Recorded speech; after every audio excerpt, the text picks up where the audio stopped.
The story begins with a girl named Lily gently waking up our protagonist Xenos, and while he's still rubbing the sleep out of his eyes, she's already in the kitchen brewing tea like it's their morning routine. We then quickly learn that in this world, a first-rate healer isn't just someone who mends wounds. There's someone with the power to reshape the world itself. In the kingdom of Herzith, healers play a key role in the country's rise, their influence so great that they helped write the very history of the nation.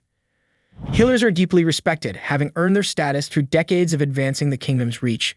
Most of them gather at the Royal Medical Institute to study, master complex healing magic, and earn their licenses before officially beginning their careers. But not all of them follow the traditional path. Somewhere in this kingdom, there's one healer who has no degree, no formal training, and no license, and that's Xenos. We then jump to a scene where Xenos is finishing up with a patient. After the treatment, the man pays and thanks him sincerely.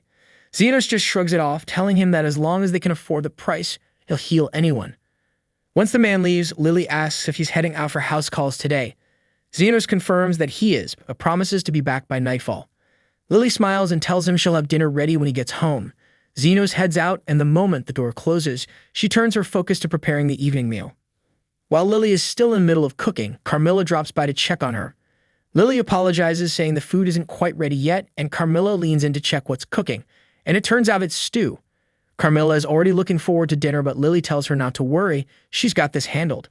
After all, she is Xenos' future bride. Hearing that, Carmilla backs off with a lazy grin and decides to head to her room and slack off. Not long after, Zafia shows up at the clinic looking for Xenos. Lily lets her know he's out on house calls, so Zafia decides to wait anyway. But she's shy because she came early, hoping to catch some time alone with him.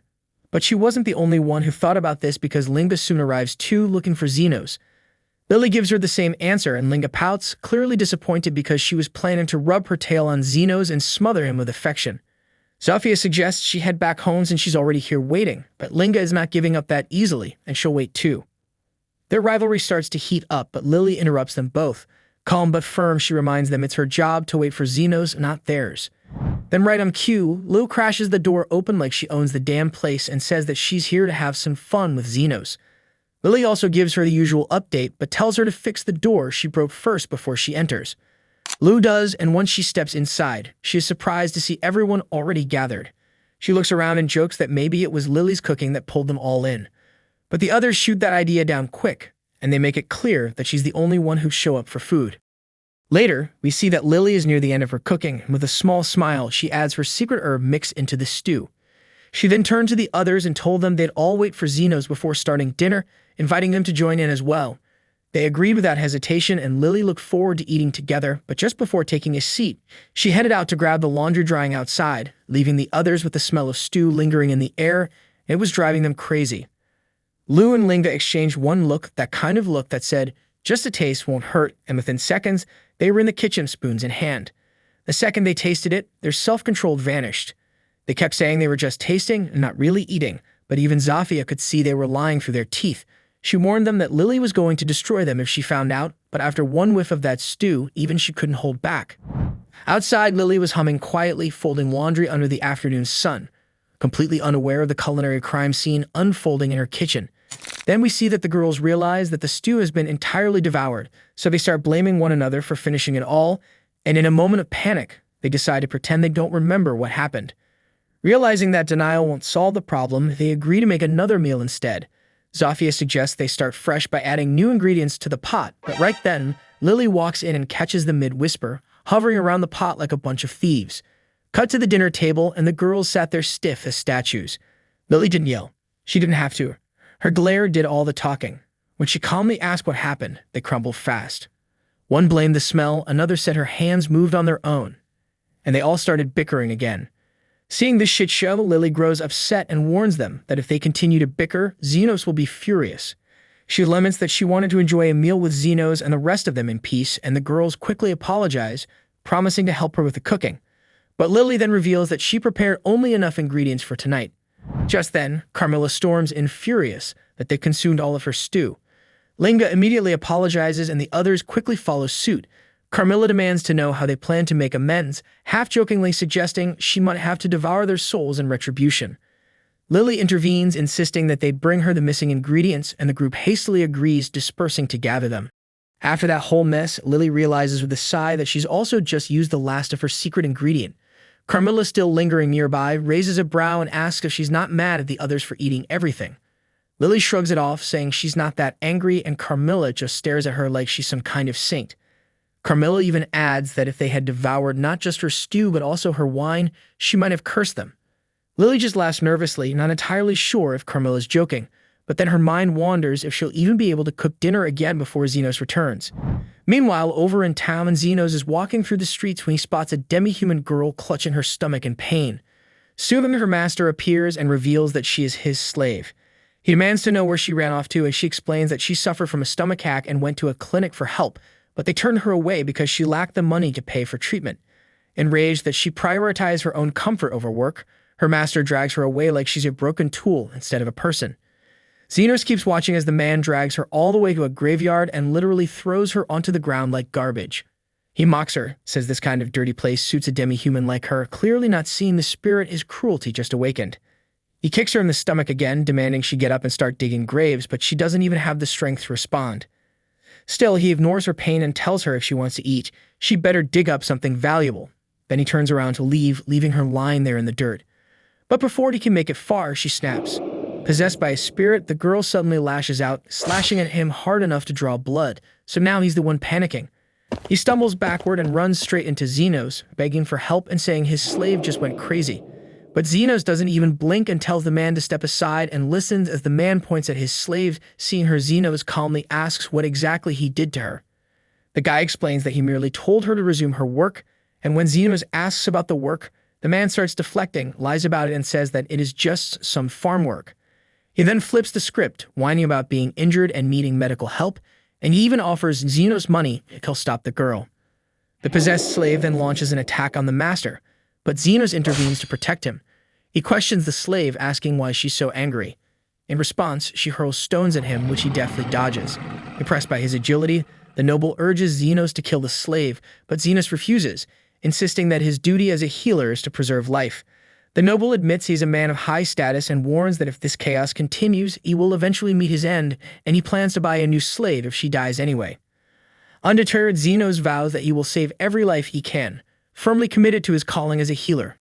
The slave then lunges at him, hurling a large boulder, but Xenos, drawing on some mysterious enhancement, shatters it with his bare hands. The noble, watching in disbelief, wonders what kind of healer could possess such strength. The slave immediately resumes her attack with lightning speed, making Xenos doubt that she's just any ordinary demi-human. She slashes at him with her claws, but he manages to fend her off with a protective barrier, only to notice that the force of the blows has left her badly injured. Despite her wounds, the slave keeps moving, her every motion fueled by pure, unbridled hatred, and it dawns on him that she must be possessed. Moving closer, Xenos braces himself as she sinks her teeth into him. In that surreal moment, he's startled by the thought that ghosts can not only possess, but even engage in casual banter, or at least that seems to be the case. Determined, he channels his healing magic to mend her injuries while simultaneously exorcising the malevolent spirit that has taken hold of her. As he works, he can't help but wonder what kind of farm work would lead someone to be so vulnerable to ghostly possession. Once the exorcism is complete, he mutters that he's done for the day. The noble is taken aback when he sees that Xenos has easily healed the slave's crushed foot. Desperate, he begs Xenos to save him too, reminding Xenos that he is a healer. Xenos calmly replies that his work for the day is done and that he'll have to do it tomorrow, to which the noble retorts that by then he'd already be dead. Undeterred, the noble insists on immediate treatment, and Xenos warns him that the price will be steep. The noble scrambles through all the money he has on hand, insisting it should be enough, but Xenos shakes his head and says it's not. The noble rumbles that the fee is already higher than market price, adding that he won't go unscathed if Xenos charges illegally, but Xenos tells him that he's an unlicensed healer. The noble is taken aback to learn such healers exist, and Xenos dryly comments that it's a shady business, much like grave robbing. The noble tries to play dumb, but Xenos sees right through him and declares that the remainder of the fee will come in the form of the slave's documents. The noble seems indifferent and accepts this deal, then departs after being healed. After the noble leaves, the slave slowly awakens. She's startled to see Xenos hovering over her, and her stomach still churns with pain. She asks him who he is, and he bluntly reveals that he is Xenos and that he just bought her. He then asks for her name, and she murmurs that it's Tilly. Xenos orders her to remove her clothes, explaining that he spent a lot of money on her and needs to check her physical condition thoroughly. Tilly hesitates for a moment, but understanding she has no choice, so she complies. As Xenos examines her, he notices that her bile duct is blocked with gallstones and severely inflamed. Xenos then reveals that he had suspected this, and he also observed that she has symptoms of jaundice, so he followed her. He heals her in seconds, and she asks him what he just did. Calm as ever, he replied that he'd opened up her abdomen, removed the gallstones, and closed it back up. She's shocked because there is no chanting, no magic sigils, and somehow no scar at all. He acted like it was no big deal, saying any healer could pull it off. But she didn't let that slide and told him straight that no, they absolutely couldn't. Tilly then thanked him from the heart, still unsure how she could possibly make it up to him. That's when he mentioned he had a task for her. She didn't even hesitate and told him she was ready to do whatever it takes to return the favor. So he handed her a drawing of a herb and asked if she could locate it. She said she could, told him to come along, and not long after, we see her finding the exact herb for him. It turns out to be the same one Lily had used earlier in her cooking. He thanked her for it, but she brushed it off, saying it was easy, and honestly she'd thought he was going to ask for something completely different. Xenos then told her that her part was done, but she didn't feel like it was nearly enough. He disagreed, telling her that as a rule, he only takes compensation that matches the effort he gives. She still didn't think she'd done anything worth that kind of help, but he told her the truth. It may seem small, but it's something he couldn't have done without her. Then, without waiting, he tore up her contract and told her she was free to choose her own path now. She admitted she didn't know what that path was yet, but she would figure it out, and when she did, she'd come back and let him know. He didn't mind and wished her well and told her to come find him again if she ever got hurt. Later that night, he returned home. Lily greeted him, telling him dinner wasn't ready yet. Right then, the three food thieves came back from gathering ingredients, and he couldn't help but wonder why they were even here. They kept their mouths shut about having already eaten his share, and Lily decided to whip up something new. Xenos stepped into another room, and the moment Carmilla caught sight of him, she smirked because she could tell something was different, like she could literally smell another woman on him. He shot her a look and told her to shut it. Lily then asks him to wait while she prepares dinner, but he stops her, and she catches on quickly because what he really wants is some black tea, and she tells him that she'd go make it right away. We then flash back and learn that Xenos used to be part of a top-tier adventuring party called Golden Phoenix, but everything changed when their so-called leader, Aston, shoved a gold coin at him like he was tossing scraps to a beggar. Then, without hesitation, he told Xenos he was out of the group.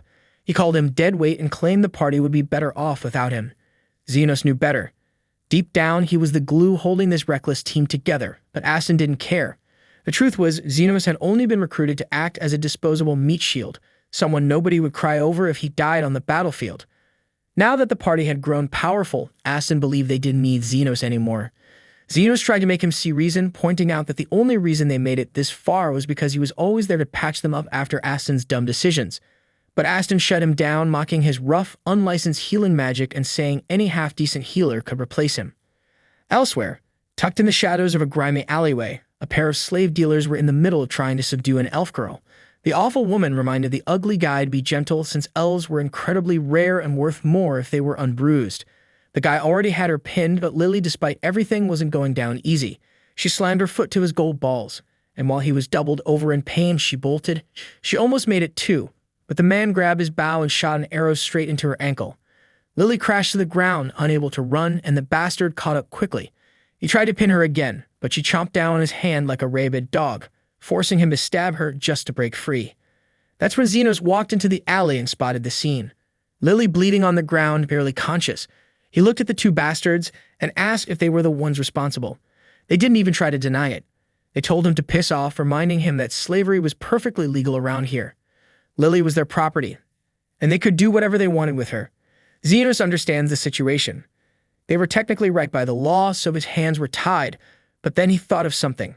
He reached into his pocket, pulled out the varied gold coin Aston threw at him, and offered to buy Lily. It's not nearly enough to buy an elf, not even a wounded one. But the traders take one look at Lily, bleeding out and probably minutes from death, and decide it's not worth dragging a corpse to market, so they took the money and left without another word. Once those scumbags are gone, Xenos walks over to Lily, checking if she's still hanging on. She's already made peace with the idea of dying in some random alley, so she tells him to just leave her there and save himself the trouble. But Xenos calmly tells her she's not dying today. Lily glances down at her wounds and blinks in disbelief because her wounds are already completely closed up, not even a scar left behind. She looks at him stunned and quietly thanks him, apologizing for making him spend his gold coin just to save her, but Xenos brushes it off. He didn't even want to keep that coin anyway, just holding it reminded him of Aston, and he'd rather forget that asshole existed. He asks Lily if she's got anywhere she can go, but she doesn't. I mean, she was a slave 2 minutes ago, so she doesn't exactly have a house or wallet waiting for her. She also admits she's starving, so Zenos offers to get her something to eat and maybe find her some decent clothes along the way. He ends up taking her to a small diner nearby, grabbing her a fresh outfit before they come in. Lily is all smiles as she chows down, clearly loving every bite of her first real meal in who knows how long. But after a while, she notices that Zenos hasn't ordered anything for himself, so she asks why, and he tells her he's just not hungry. But truth is, he's flat broke. He spent everything he had on her food and clothes, and since he got kicked out of Golden Phoenix, he's going to need to figure something out fast before he ends up starving in the streets. As they're sitting there, a guy stumbles through the door. His arm's a mess, burned and bleeding, clearly injured, and from the looks of it, he's been in some trouble and barely made it out.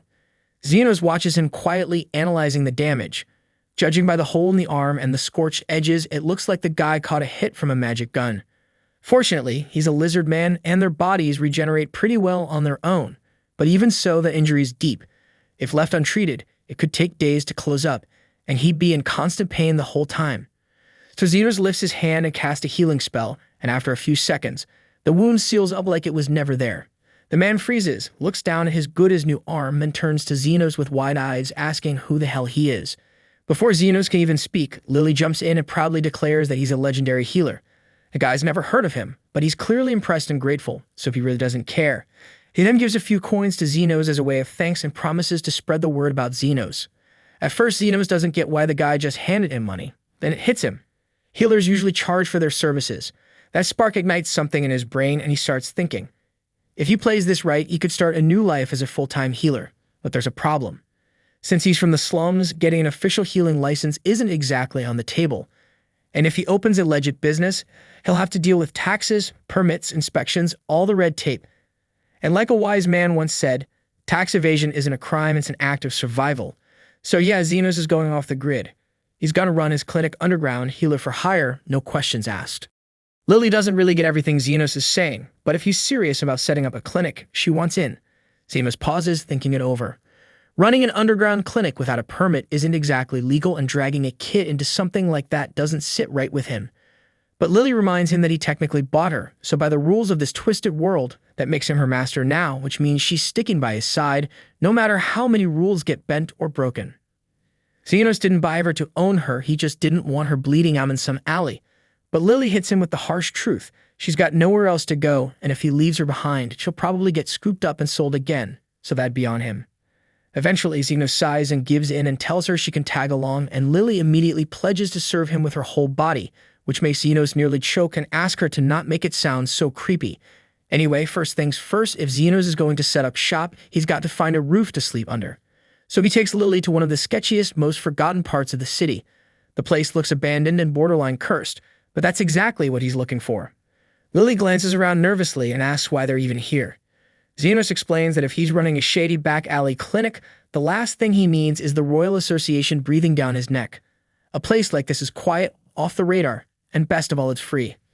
Lily can't really argue with the logic, but she's clearly spooked. She points out that abandoned districts like this are notorious for being infested with monsters, especially the creepy kind. They finally stumble across a house that's somehow still standing, and Zenos thinks he's hit the jackpot. But the second Lily sees it, she freezes because it looks like something straight out of a horror novel. Classic haunted house vibes. If they're unlucky, they might even attract a wraith. Zenos raises an eyebrow, unfamiliar with the term. Lily explains that wraiths are ghost-type monsters who can literally turn someone into a spirit with just a single touch. They step inside, and it's pitch black, so Lily offers to light the place up with a basic spell. That catches Zenos off guard because he didn't know she could use magic. But Lily shrugs it off, saying it's just simple stuff. Once the room lights up, they finally get a good look around, and it's honestly as bad as Lily feared. Dust, cobwebs, cracked walls, it's a total fixer-upper. But Zenos is oddly upbeat. The place might look cursed, but the roof doesn't leak and the structure's solid, so in his eyes, that's more than enough to start his new work. But just when they think they found the perfect spot, a big problem shows up, and turns out the house already has a tenant. And not just any tenant, but an actual wraith who floats out of the shadows and tells Zenos she's going to drain the life right out of him. Lily starts panicking immediately, while Zenos just lets out a sigh, clearly annoyed that the place wasn't as empty as it looked. Carmilla then lunges at Xenos without hesitation, but he shuts her down instantly with a burst of healing magic that blasts both her arms clean off. He doesn't even flinch because compared to the horrors he faced in the labyrinths while rolling with Golden Phoenix, Carmilla is just another Tuesday. Back then, whenever Asin got pissy, he tossed Xenos into the dungeon solo, and he ran into wraiths all the time, so he's taken down dozens, maybe even over 100 by now. Stay healing spells aren't just for fixing wounds, they're especially nasty against undead creatures. Xenos then casually apologizes to Carmilla for trespassing, saying he didn't realize someone already lived here, but the housing options are non-existent around here, so he politely asks if she'd be okay with him staying. Carmilla's offended by the sheer audacity. She's the queen of wraiths, and some random squatter is asking if he can crash at her place. So she snaps her ghostly fingers and summons a whole crew of angry spirits to chase him out. Xenos sighs again, then hits them all with a mass heal spell that erases them like chalk off a blackboard. Now Carmilla's the one panicking. She seriously underestimated this guy, and she's halfway convinced he could just exorcise her out of existence if he wanted to. But Xenos explains that he's not here to fight, he just needs a place to live and treat patients. He offers a compromise. Let him and Lily have the first floor, and they won't bother her upstairs. Carmilla knows she's outmatched, so she agrees to let him and Lily have the first floor, but she claims the second floor as her territory. Xenos is happy with the deal, but Lily is stuck trying to figure out which one of them is more terrifying, Carmilla the Ghost Queen or Xenos the healer who casually obliterates spirits. By the time morning rolls around, Lily's getting restless. With no patients yet, she offers to go outside and spread the word about their new clinic, but Xenos quickly shuts that down. If they start advertising out in the open, the Royal Hospital might catch wind of what they're doing, and that would be bad news. He tells her to be patient, and someone's bound to show up soon. And right on cue, the front door creaks open and their first customer steps inside. Lily jumps up to welcome them, only to realize it's the same guy Xenos patched up the day before. Xenos figured he'd return eventually because anyone getting blasted by a magic gun usually isn't walking the clean and lawful path, and people like that tend to avoid legit hospitals for obvious reasons. The lizard man introduces himself as Zond and says he needs Xenos to check on his sister. Xenos says he'll take a look, so Zofia rolls up her sleeve and shows him a shallow wound on her arm. She says the injury's been acting weird since yesterday, and the moment Xenos inspects it, he realizes she's been hit with some kind of magic-based poison. Zofia asks if there's anything he can do to fix it, but since the wound's been left untreated all night, the tissue in her arm is basically toast. Xenos tells her the safest option is to cut the whole arm off before the poison spreads any further. Zofia is not thrilled to hear that, but she takes it like a champ. She asks how much it'll cost to have the procedure done. Xenos tells her the price is a flat 1 million yen. Zond flicks out the second he hears that, furious that Xenos would charge that much for just chopping an arm off. He's ready to throw down, but Zofia tells him to chill and decides to negotiate instead. She tries to pull rank, asking if Xenos really wants to overcharge someone like her, Zofia the Tornado. She runs one of the 3 major gangs in the area, and Xenos knows exactly who she is. Even so, he's not backing down. He doesn't do charity work, especially not when regeneration magic is involved. That catches Zofia off guard because she's never heard of any healer who regenerate a whole limb. Xenos is just as confused since he assumed limb regeneration was basic stuff. He taught himself healing magic, so he never really figured out what's considered normal. But that's beside the point, and he asks Zofia if she wants to proceed. Zofia gives him the green light, so he has her lie down and gets prepped for the operation. He conjures a magic scalpel, essentially a blade made entirely of condensed energy. Zofia is a little concerned because she's never seen anything like that before, but Xenos reassures her. It's razor sharp, completely sterile, and ideal for surgery. And again, he's surprised other healers don't use it. He gets to work numbing the area with a steady stream of healing magic. Once it's dulled enough, he slices off the infected part and shifts his focus to growing a new arm. His hands glow brighter as he ramps up the spell's intensity, rebuilding the entire limb one layer at a time from bone to skin. Zofia stares at her freshly regenerated arm in disbelief. She flexes her fingers and is stunned it feels completely natural. She admits Xenos definitely earned his asking price, and as a bonus, she offers to send any injured members of her crew his way from now on. And Xenos has no objections, as long as they're paying like everybody else. In the days that follow, Xenos starts getting flooded with patients from the Lizardman faction, and seeing how tired he looks, Lily decides to make him some tea to help him relax. Xenos thanks her for being thoughtful, but he notices that she brought 3 cups instead of 2, so Lily explains that the third one is for Carmilla. Xenos doubts she'd be interested in joining them downstairs, but to his surprise, Carmilla actually has a soft spot for tea. While sipping in relative peace, Lily asked Xenos if he had any clue why the lizardman kept ending up in such rough shape. Based on the injuries he's treated, Xenos figures there's some kind of turf war going on between rival groups. And right on cue, the front door gets kicked in. A pack of werewolves storms into the clinic, and their leader, Linga, wastes no time announcing that she's here to kill Xenos. She's been clashing with the lizardmen for days, but no matter how many of them she wounds, they keep bouncing back. So now she wants to cut off the recovery at the source. Xenos calmly tells her that he doesn't work for any faction and would prefer not to turn his clinic into a battlefield. But Linga doesn't care, and she already gave the command to attack. Her crew rushes in, but thanks to Xenos' defensive magic, nothing they throw at him even leaves a scratch, so it's like their attacks bounced off him like pebbles hitting a brick wall. Realizing she can't hurt him directly, Linga decides to trash the clinic instead, but it's a damn bad move, because this place isn't just Xenos' clinic, it's also Carmilla's house.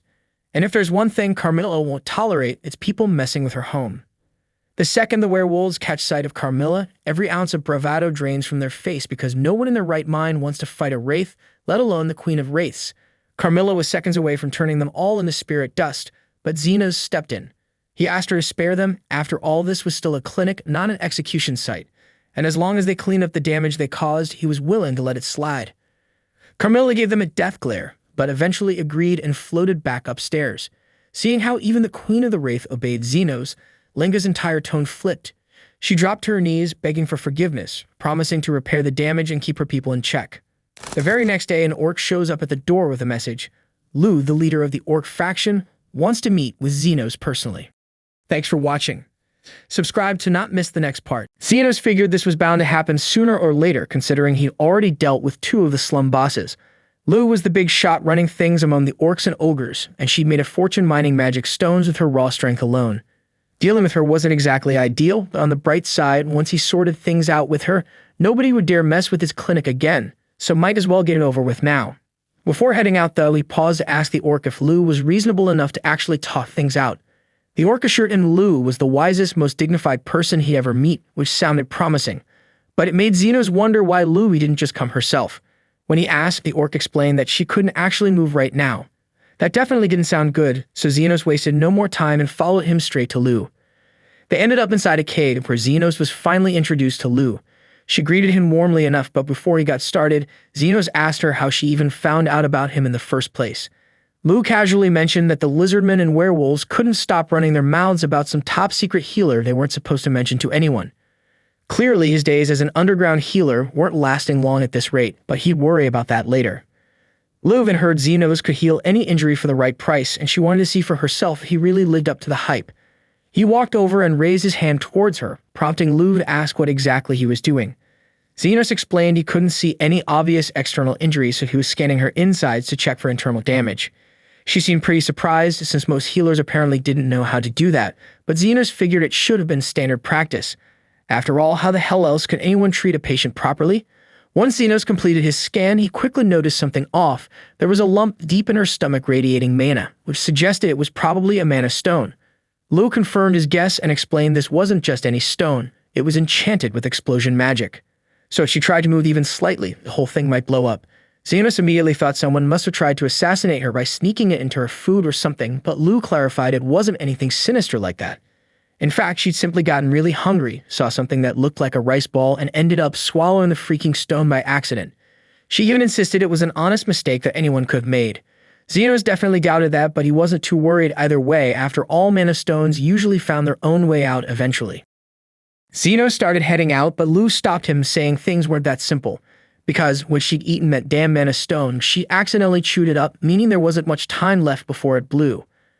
Lou had already made peace with dying because of her dumb mistake, but she couldn't bear the thought of her men refusing to abandon her. Xenos then asked what she expected him to do about it, and Lou explained she just wanted him there so she could leave all her wealth to him. Because if she exploded, the empire she built would collapse, and she'd rather have her fortune go to someone decent than let it fall into the wrong hands. Apparently, while researching Xenos, she found out he charged high prices for healing, but never took money for treating kids, which made her convinced he was a genuinely good guy. Lou then tossed him a key, explaining it would give him access to her treasure vault after her death, but Xenos never agreed to let her die in the first place. And considering she hadn't blown up yet, he knew she must have eaten the stone recently enough to save her. Without a second thought, he summoned his magic scalpel and moved right toward her. Lu's men initially panicked and tried stopping him, but before they could intervene, Xenos had already made his move. In just a few seconds, he'd sliced open Lu's stomach, pulled out the explosive mana stone, and healed her wound without a hitch. Everyone was speechless as he calmly showed them the dangerous stone in his hand. But the stone was still primed to explode, so to keep everyone safe, Xenos wrapped his hands tightly around it, containing the blast. The explosion could have easily wiped out the entire cave, but he shielded his hands with defensive magic beforehand, so despite the pain, he was fine. Afterwards, Xenos handed Lu back her key, telling her there was no need to donate her fortune anymore. Lu couldn't quite believe that he'd actually chosen to save her instead of grabbing the cash, but Xenos shrugged it off, saying he only charged a fair price for healing, so taking an entire fortune would have been excessive. At that moment, Lu decided she genuinely likes Xenos, promising him that if he ever needed anything, he just had to ask, and she'd do whatever she could to help him. She even offered to deploy her warriors as guards around his clinic, but Xenos politely declined because having orc soldiers on his doorstep would attract too much attention.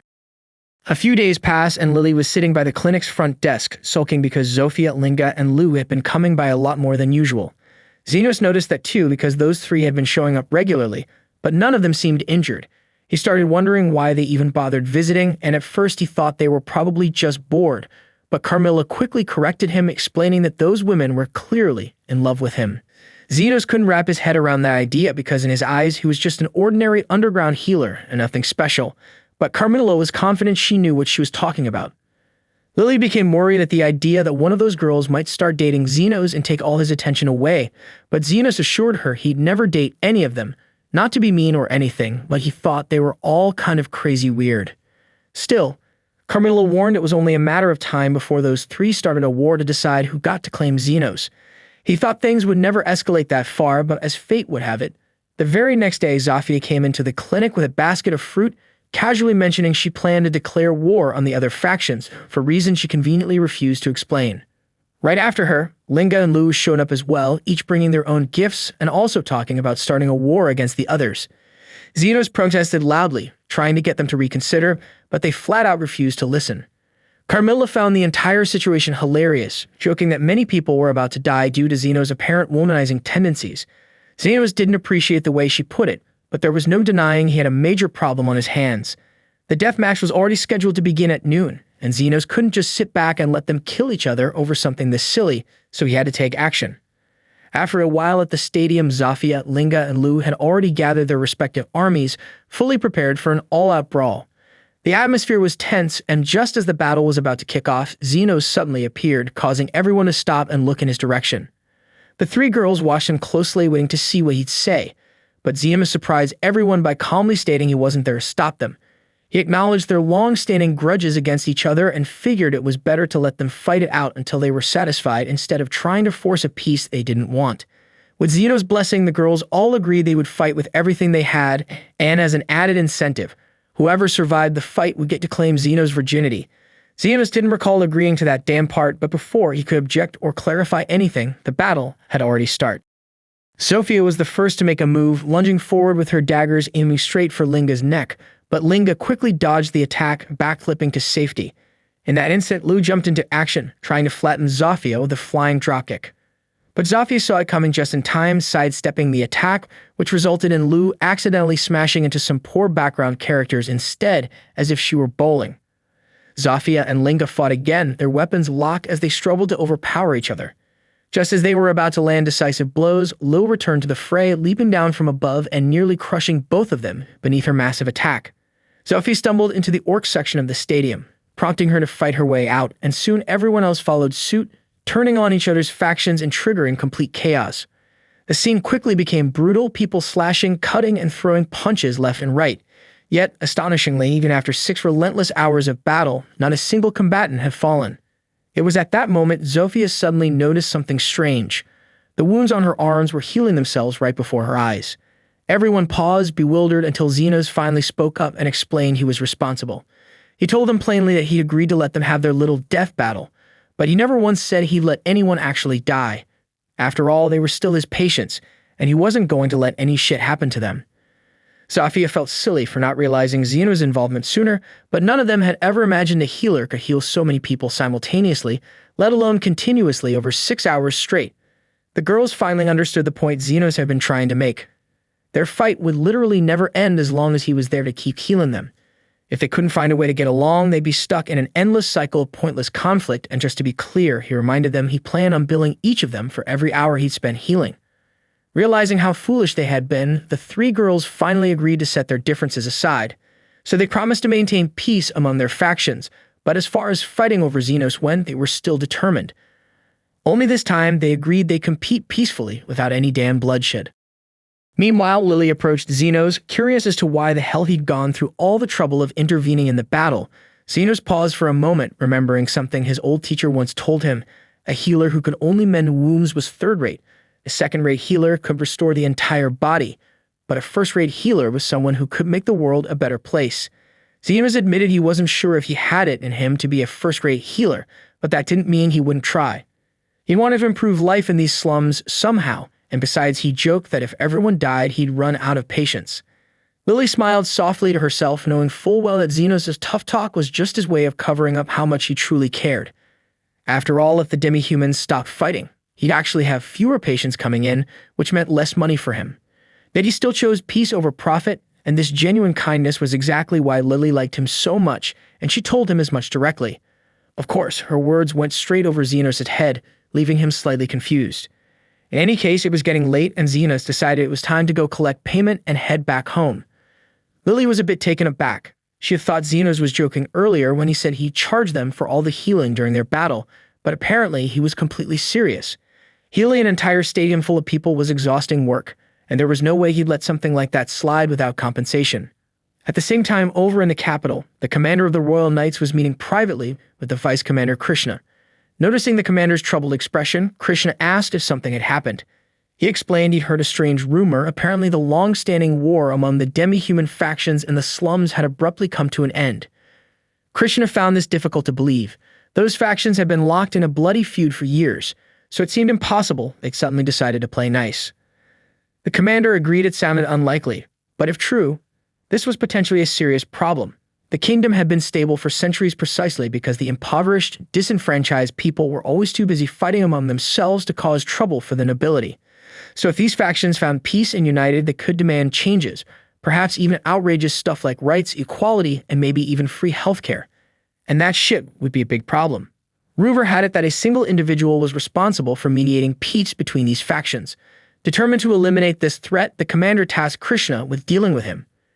Krishna accepted the assignment without hesitation, promising she would track down this troublemaker and arrest him for the crime of disturbing the war by bringing the damn peace. Meanwhile, back at Xenos' clinic, Xenos sneezed suddenly, which made everyone around him worry that he might have caught a cold. Linga immediately offered her fluffy tail as a blanket, while Lou enthusiastically invited him to warm up by burying his face between her legendary black cushion. And that shit makes Lily so devastated because she didn't have either of them. Xenos then insisted it was nothing more than a regular sneeze, reminding them all that he still needed to heal Zofia, so they should probably quiet down until he finished his work. After carefully healing Zofia's injured arm, Xenos asked her how the hell exactly she'd managed to hurt herself, since it had been a long time since he'd needed to patch her up. Zofia admitted she'd gotten hurt on the job last night. Her usual work involved stealing from corrupt nobles and redistributing the wealth to the poor like the legendary Robin Hood, but this time she was caught sneaking into the wrong aristocrat's home. She had encountered Krishna, the vice commander of the Royal Knights, a ruthless woman known for shooting first and asking questions later, typically with her magic fire guns.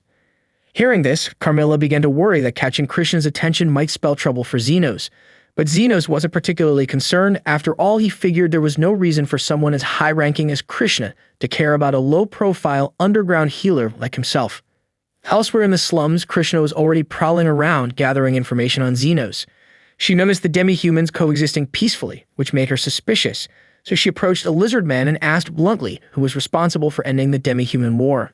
The lizard man didn't recognize Krishna, but he was fully aware Xenos wanted to keep his identity hidden, so he refused to say anything and tries to walk away, but Krishna wasn't having it and drew her gun, threatening to shoot his precious stick if he didn't talk. However, the lizardman didn't budge. He was ready to take a bullet if it meant protecting Xenos. Just then, Zofia and her brother happened to pass by. Seeing them approach, Krishna realized she wasn't prepared to deal with Zofia right then, so she quickly slipped away into the abandoned section of the city. Wandering aimlessly, she stumbled upon Zenos' clinic by sheer luck and decided to go inside to ask for directions back to the main city. Zenos kindly offered to show her the way, but right as he was about to help her out, Lily walked into the room with some tea. The moment Krishna caught sight of Lily's elf ears, her expression darkened instantly, and without warning, she drew her magic fire gun and fired a blast directly at Zenos' head. Lily finds it unbelievable that Krishna would suddenly shoot Zenos in the head like that, but Krishna insists that she had a completely valid reason for doing it. Aside from her primary mission, she was also tasked with investigating a series of recent kidnappings in the region. And seeing that Zenos was a human and Lily was an elf, she immediately jumped to the conclusion that Zenos must have been the kidnapper, so her first instinct was to blast him. Krishna's logic has numerous flaws, so Lily quickly clarifies that Zenos essentially adopted her and she's staying here willingly. Krishna soon realizes she may have rushed to judgment, and upon further consideration, it would indeed be strange for a kidnapping victim to appear as cheerful as Lily. Fortunately, the bullets she used were non-lethal, so she assumes she didn't kill Zenos, though she suspects he might have been knocked unconscious by the impact. Yet to her astonishment, Zenos seems completely unharmed. She apologizes for hastily shooting him due to her mistaken assumption, yet she remains curious as to how he survived without a injury. He explains that he simply used defensive magic to block the bullet before it reached him, but Krishna doubts this, stating that ordinary defensive magic should never be capable of blocking her bullets.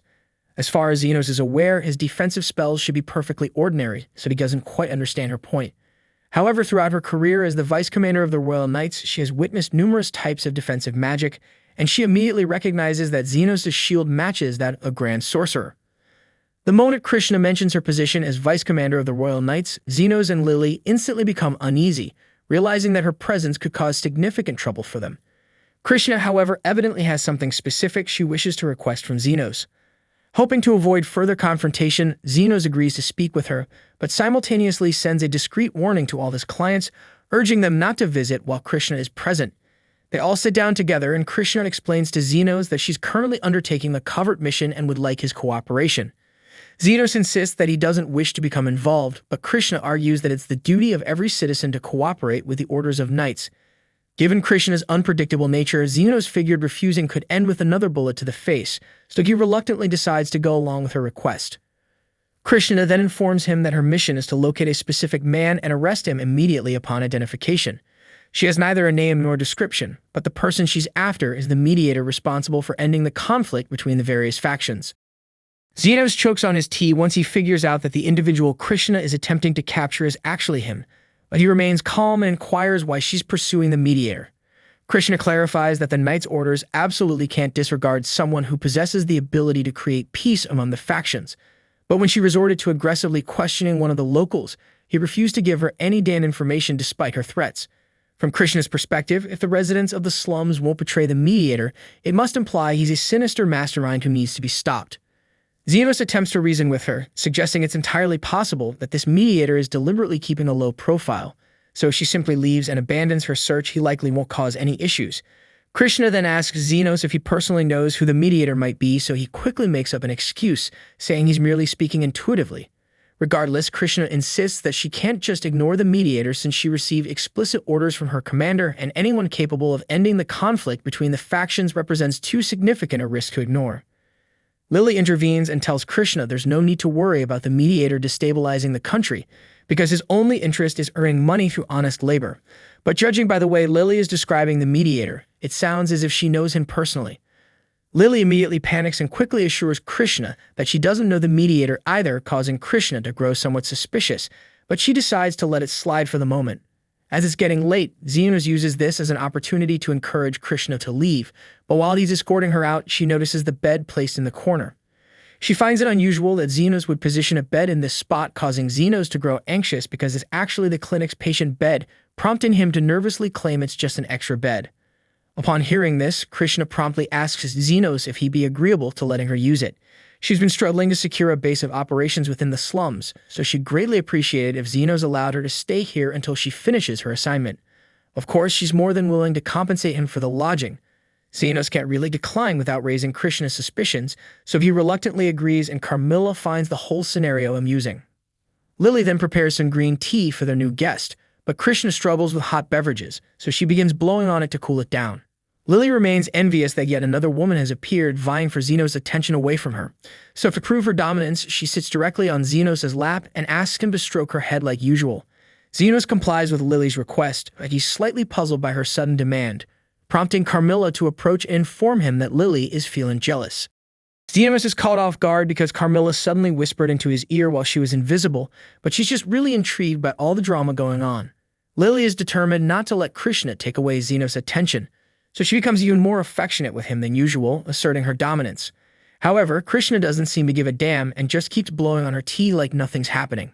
But eventually, Lily dozes off, so Xenos gently tucks her into bed and heads back to the living room to continue his conversation with Krishna. He fills her in on the whole story about how he rescued Lily from the slave trader, adding that those scumbags were part of an illegal trafficking network operating around here.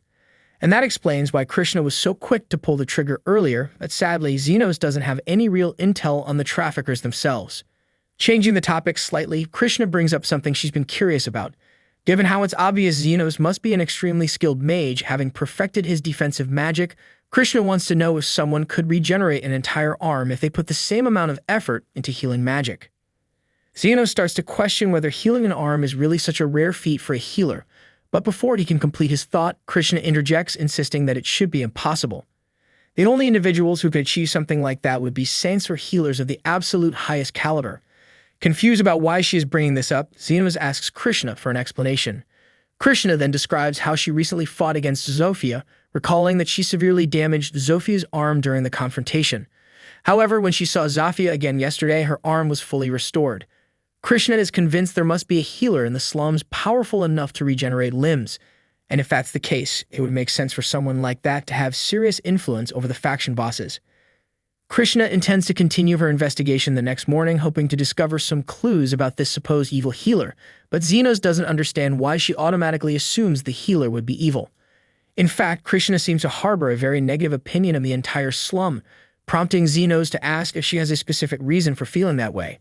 Krishna admits she may have a biased perspective, but it stems from someone from the slums murdering her mother.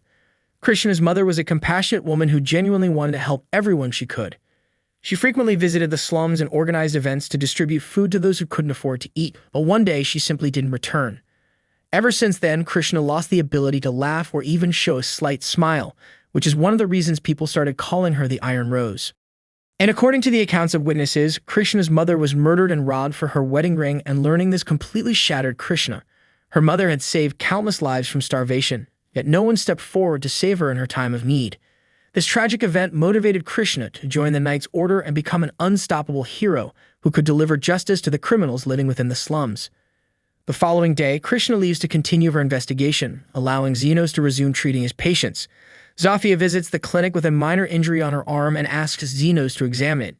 Xenos begins treating her but advises Zofia to be cautious since Krishna could return at any moment. And speaking of Krishna, she suddenly appears at the clinic to ask for directions after getting lost on her way out again. As soon as Krishna notices Zofia, she immediately draws her guns, prompting Zofia to retaliate by pulling out her knives, so a brief standoff ensues between them. Krishna then questions Zofia, asking if there's genuinely an evil healer assembling criminals to threaten innocent people. Zofia doesn't deny the existence of a healer, but insists that he definitely isn't evil. While Zofia herself is a thief and doesn't strictly follow the law, she knows firsthand that some among the nobility are guilty of far greater crimes. For example, Zofia is aware that Krishna is investigating the trafficking ring, and after conducting her own research, Zofia discovered that the mastermind behind it is actually an aristocrat.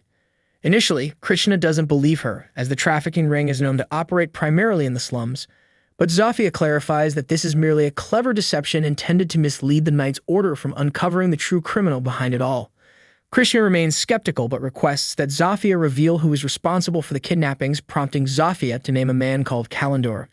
Krishna finds this difficult to accept, considering Kalendor is widely recognized as a generous philanthropist who prides himself on educating orphan children, and thus could never be involved in child trafficking.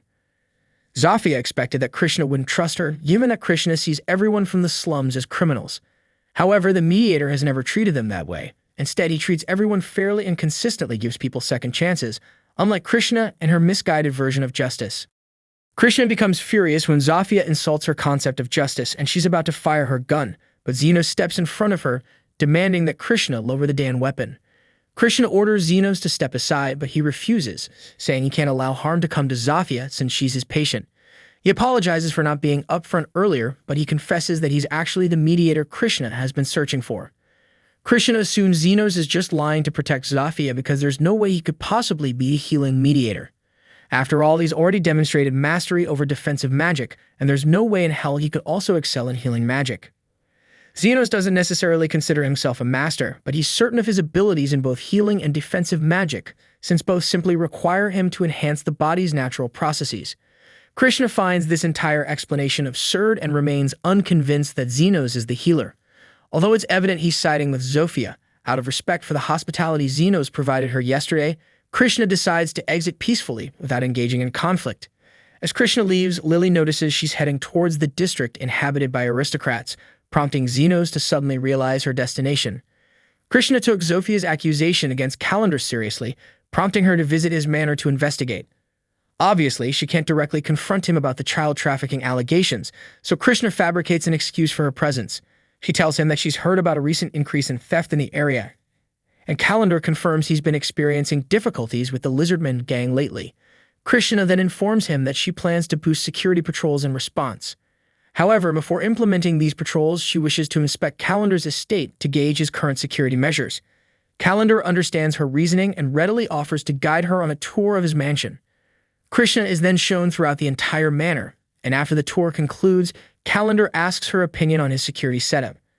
Krishna praises him for his meticulous approach to safeguarding the estate, but during her inspection, something odd catches her attention. She requests permission to use the restroom before departing, and Calendar sees no issue with this, so she slips away from his office.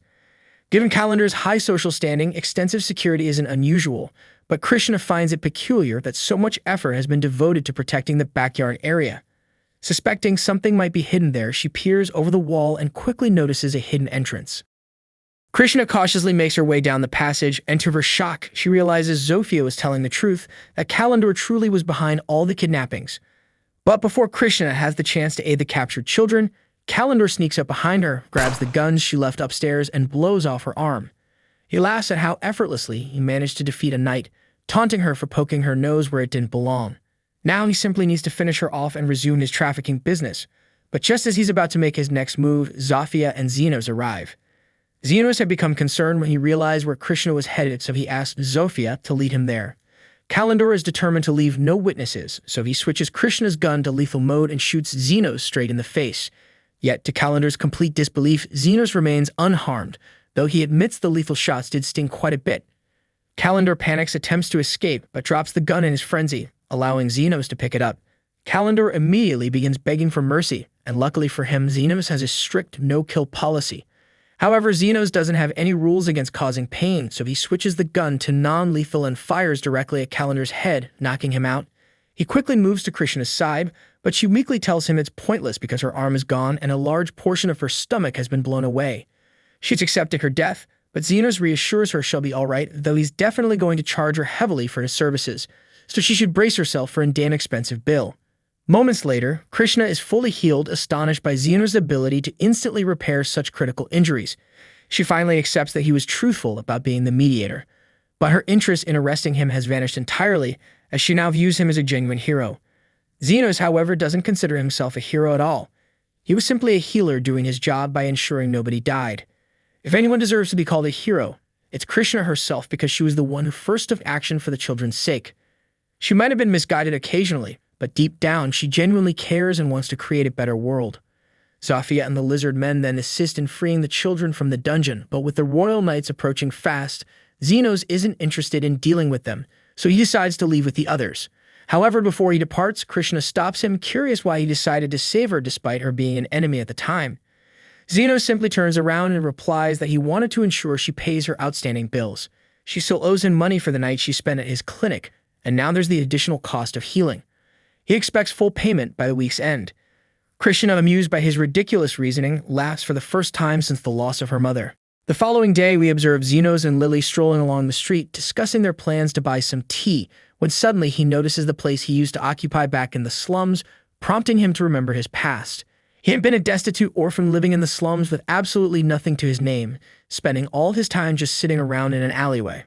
One day, Aston was wandering through the slums trying to choose a child to kidnap, but thus far he's frustrated because none appears suitable enough to serve as human shields. At that moment, he notices Xenos and decides he's perfect, approaching and initiating a conversation with him. Essentially, Aston says to Xenos, "You're impoverished, jobless, and starving, so join me on an adventure." He speaks with a polite demeanor, infused with false kindness, leading Xenos to mistakenly think Aston is genuinely nice. Despite this, Xenos hesitated to accept because it's rare for slum dwellers to become adventurers. However, Aston assures him that as long as he possesses the skills, he can accomplish anything. Aston then asks Xenos if he has any particular skills, to which Xenos responds that he knows some healing magic, but Aston is highly skeptical, since mastering healing magic typically takes years of rigorous training at the Royal Academy, making it improbable for a random orphan to learn it independently. Nevertheless, whether Xenos truly knows healing magic or not doesn't matter to Aston because he intends to use Xenos merely as a distraction if anything goes awry. Once Xenos agrees to join him, Aston takes him into the forest. There, the pair confront a wolf monster. During the battle, Aston gets slightly injured, prompting Xenos to heal him using his magic. Then Aston charges the wolf and Xenos employs his healing magic again to enhance Aston's speed, enabling Aston to decapitate the wolf effortlessly with a single strike. Aston, however, strangely fails to notice that his injuries healed mid-combat or that he suddenly moved faster at a crucial moment, leaving him convinced that Xenos is utterly useless. After several years of enduring this dynamic, Aston eventually expels Xenos from the party, and we know how Xenos has spent his time since then. However, Aston's group hasn't fared quite as well because after removing Xenos, Aston and the remaining party members set out toward a cave for their next mission. This mission holds significant importance as they intend to leverage it to curry favor with influential nobles within the kingdom, though all of them resent the intense labor involved. Yuma then informs them that the quicker they finish their task, the quicker they can return to the inn and resume drinking.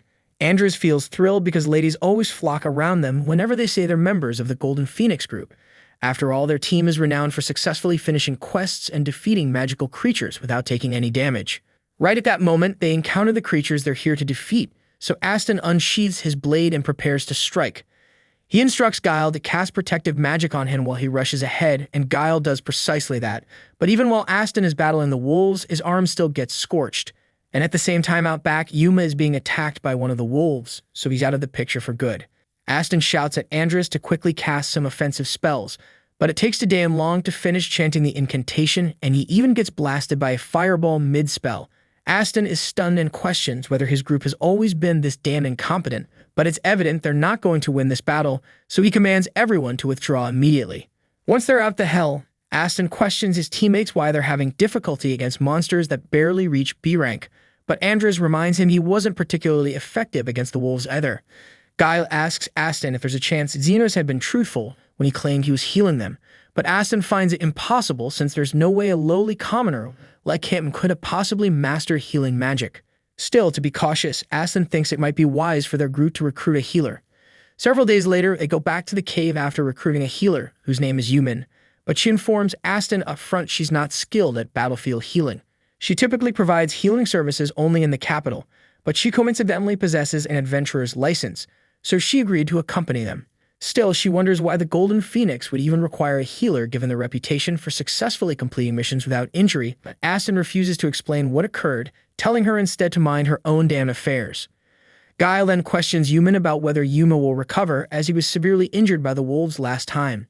Yumin was the healer who treated him, so she's confident he'll survive, but considering how critical his wounds were, there's no possibility of him ever returning to adventuring.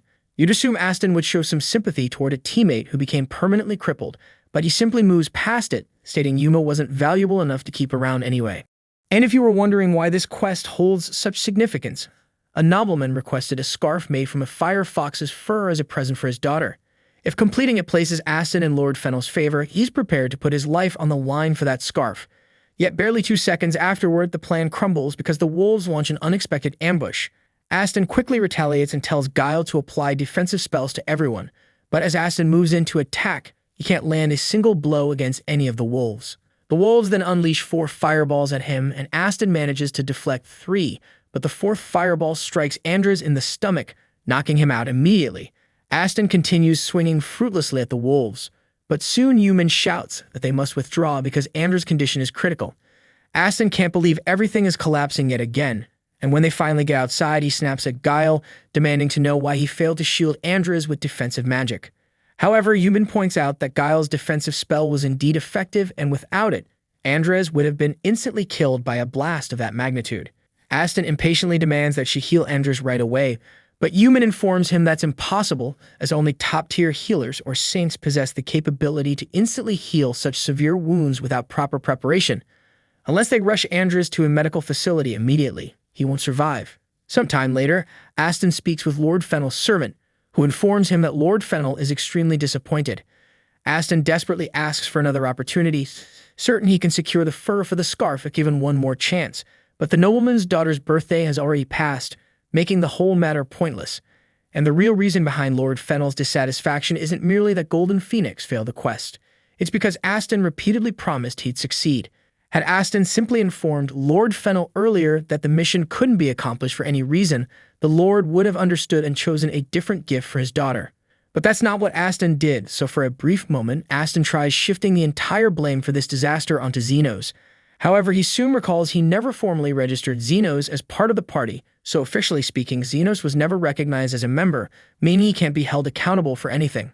Swallowing his pride, Aston bows his head low, forced to apologize for the entire fiasco, and he sees inside, hating every second of having to lower himself before a servant. Aston then vows he'll find a way to make amends, but Lord Fennel's servant questions how exactly he'll accomplish that considering half his group is already nearly dead. Aston confidently replies that he intends to recruit replacements to offset their losses, and the next time Lord Fennel entrusts them with a task, he'll ensure its successful completion. Afterward, Lord Fennel's servant departs, though Guile asks Aston if making such promises is really a wise move.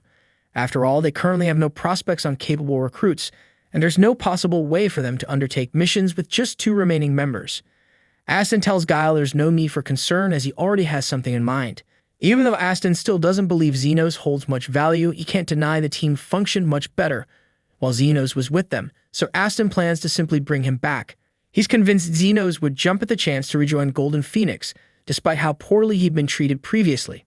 The following day, Aston and Guile enter the slums searching for Zenos, but since they have absolutely no damn idea where to begin, Aston suddenly gets a brilliant idea. He decides to employ the 3 faction bosses to help locate Zenos, confident they'll agree because low-class scum like them will do practically anything for cash. A short while later, he has a lizard man guide him to Zofia, saying he's interested in hiring her services. Zofia isn't particularly enthusiastic, since this interferes with her daily clinic hours, but she's at least open to hearing out a paying customer. Aston introduces himself as the leader of Golden Phoenix, explaining to Zofia that he's searching for a man named Zenos, who arrived in the slums around 2 months prior. At first, Zofia can't believe what's being said, since Zenos had informed her all about how Aston kicked him out of Golden Phoenix, which had already seemed foolish, but she never imagined Aston would be stupid enough to go searching for Zenos afterward. She tells Aston to leave immediately, because Zenos has far more important things to occupy his time than dealing with him, and quite honestly, even looking at Aston makes her sick. Aston becomes offended, briefly thinking about attacking Zofia, but quickly realizes he'd get thoroughly beaten if he tried anything, so he decides to back down. After Zofia refuses to assist him, Aston decides to approach Linga's faction instead, but the moment she realizes who Aston is, she immediately tells him to leave. Aston is shocked to learn Linga also considers herself Zenos' friend, and just in case he's considering making trouble, Linga reminds Aston that if she wanted, she could easily kill him 3 times over before he even had a chance to blink. Aston then attempts approaching Lou for assistance, but like the others, she promptly tells him to go screw himself. She also threatens that if she ever hears he's been bothering Zenos, she'll personally crush his skull between her thighs. Aston and Guile immediately exit Lou's cave, and Aston struggles to believe that all the faction bosses care about Zenos this much. He tries convincing himself they must be referring to some other individual named Zenos, because there's absolutely no chance the Zenos he remembers could have such influence in this place. Speaking of Zenos, Guile coincidentally spots him walking along the street with Lily. Lily and Zenos just completed their shopping errands for the day and were preparing to return home when Aston suddenly calls out to Zenos. Zenos is startled to encounter Aston and Guile again, but he's not exactly thrilled to see them, so he begins walking away. Aston stops him and loudly announces that he specifically came here to welcome Zenos back into Golden Phoenix, but before Aston can even finish his damn sentence, Zenos flatly rejects his ass. Aston can't believe this rejection since he was sure Zenos would jump at the chance to return to their party, but Zenos begins listing every bit of mistreatment he endured under Aston. including the terrible conditions and insulting pay. There's literally zero incentive for Xenos to rejoin Golden Phoenix, but if Aston is truly desperate, Xenos suggests he could tag along for a few missions, provided he's available. However, Xenos refuses to continue working merely for recognition, so Aston would need to offer him fair payment this time. Xenos demands $50,000 for minor healing and $1 million for major healing services. In addition, Aston must pay separately for Xenos' defensive spells and buffs. But if Aston finds these terms unacceptable, there's nothing else to discuss, so Xenos once again begins walking away. Aston feels deeply insulted that Xenos dares to reject his offer, so he unsheaths his blade and attempts an attack, but before he can get anywhere close, he's blasted back by Krishna.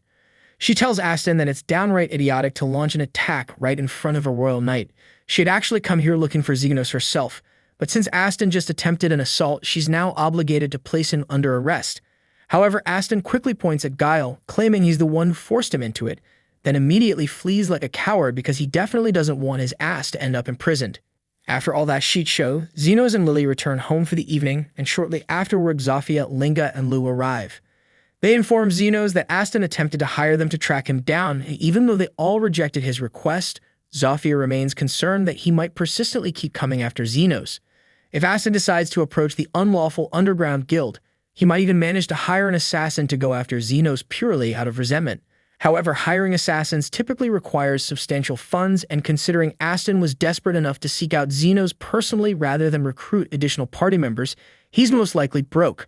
Despite this, Zofia is still uneasy, as she's heard unsettling rumors about a mysterious figure known as the Guide from the Underground Guild, who accepts assignments for free under specific circumstances. Thus, if Aston somehow convinces the Guide, it might spell serious danger for Xenos. Sometime later, Xenos finds himself unable to sleep because of all the tension caused by encountering Aston again, prompting Carmilla to come downstairs to keep him company for some reason, since she's concerned about him.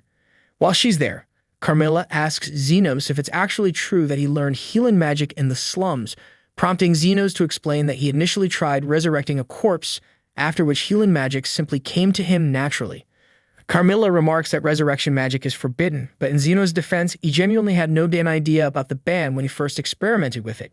On the topic of forbidden magic, Carmilla remembers something resembling artificial life from her own lifetime. It occurred during the Demon Lord's reign, and he frequently waged war using golems animated by forbidden spells. Right at that moment, Xenos hears chaos erupting outside, so Carmilla volunteers to investigate, and to her shock, she witnesses a significant portion of the slums engulfed in flames as a rampaging golem wreaks havoc. But then it turns out Aston really was that petty because he actually tried to put a hit out on Xenos. But being flat out broke, he couldn't afford to hire a professional, so someone pointed him in the direction of the Guide instead. The Guide said he considered taking the job for free, but only after hearing the full story to see if it was even worth his damn time. Aston laid everything out, ranting in detail about what happened, and the Guide couldn't stop laughing. Aston was a pathetic, self-centered clown, and the whole thing was just sad. But still, the idea of targeting Xenos sounded like fun, and it gave the Guide a perfect excuse to test out one of his newest little creations. Back in the present, Xenos and Carmilla had just made it into the town, and up close, the scene looked way worse than they expected. Buildings were trashed, streets torn apart. That not long after, Linga, Lou, and Zofia showed up asking Xenos for help because the golem had seriously injured a lot of their people. Xenos asked if they had any clue where it came from, but they were just as lost. The only thing they'd seen was the golem coming from the far end of the slums, but that didn't explain anything. Hearing that made Xenos uneasy.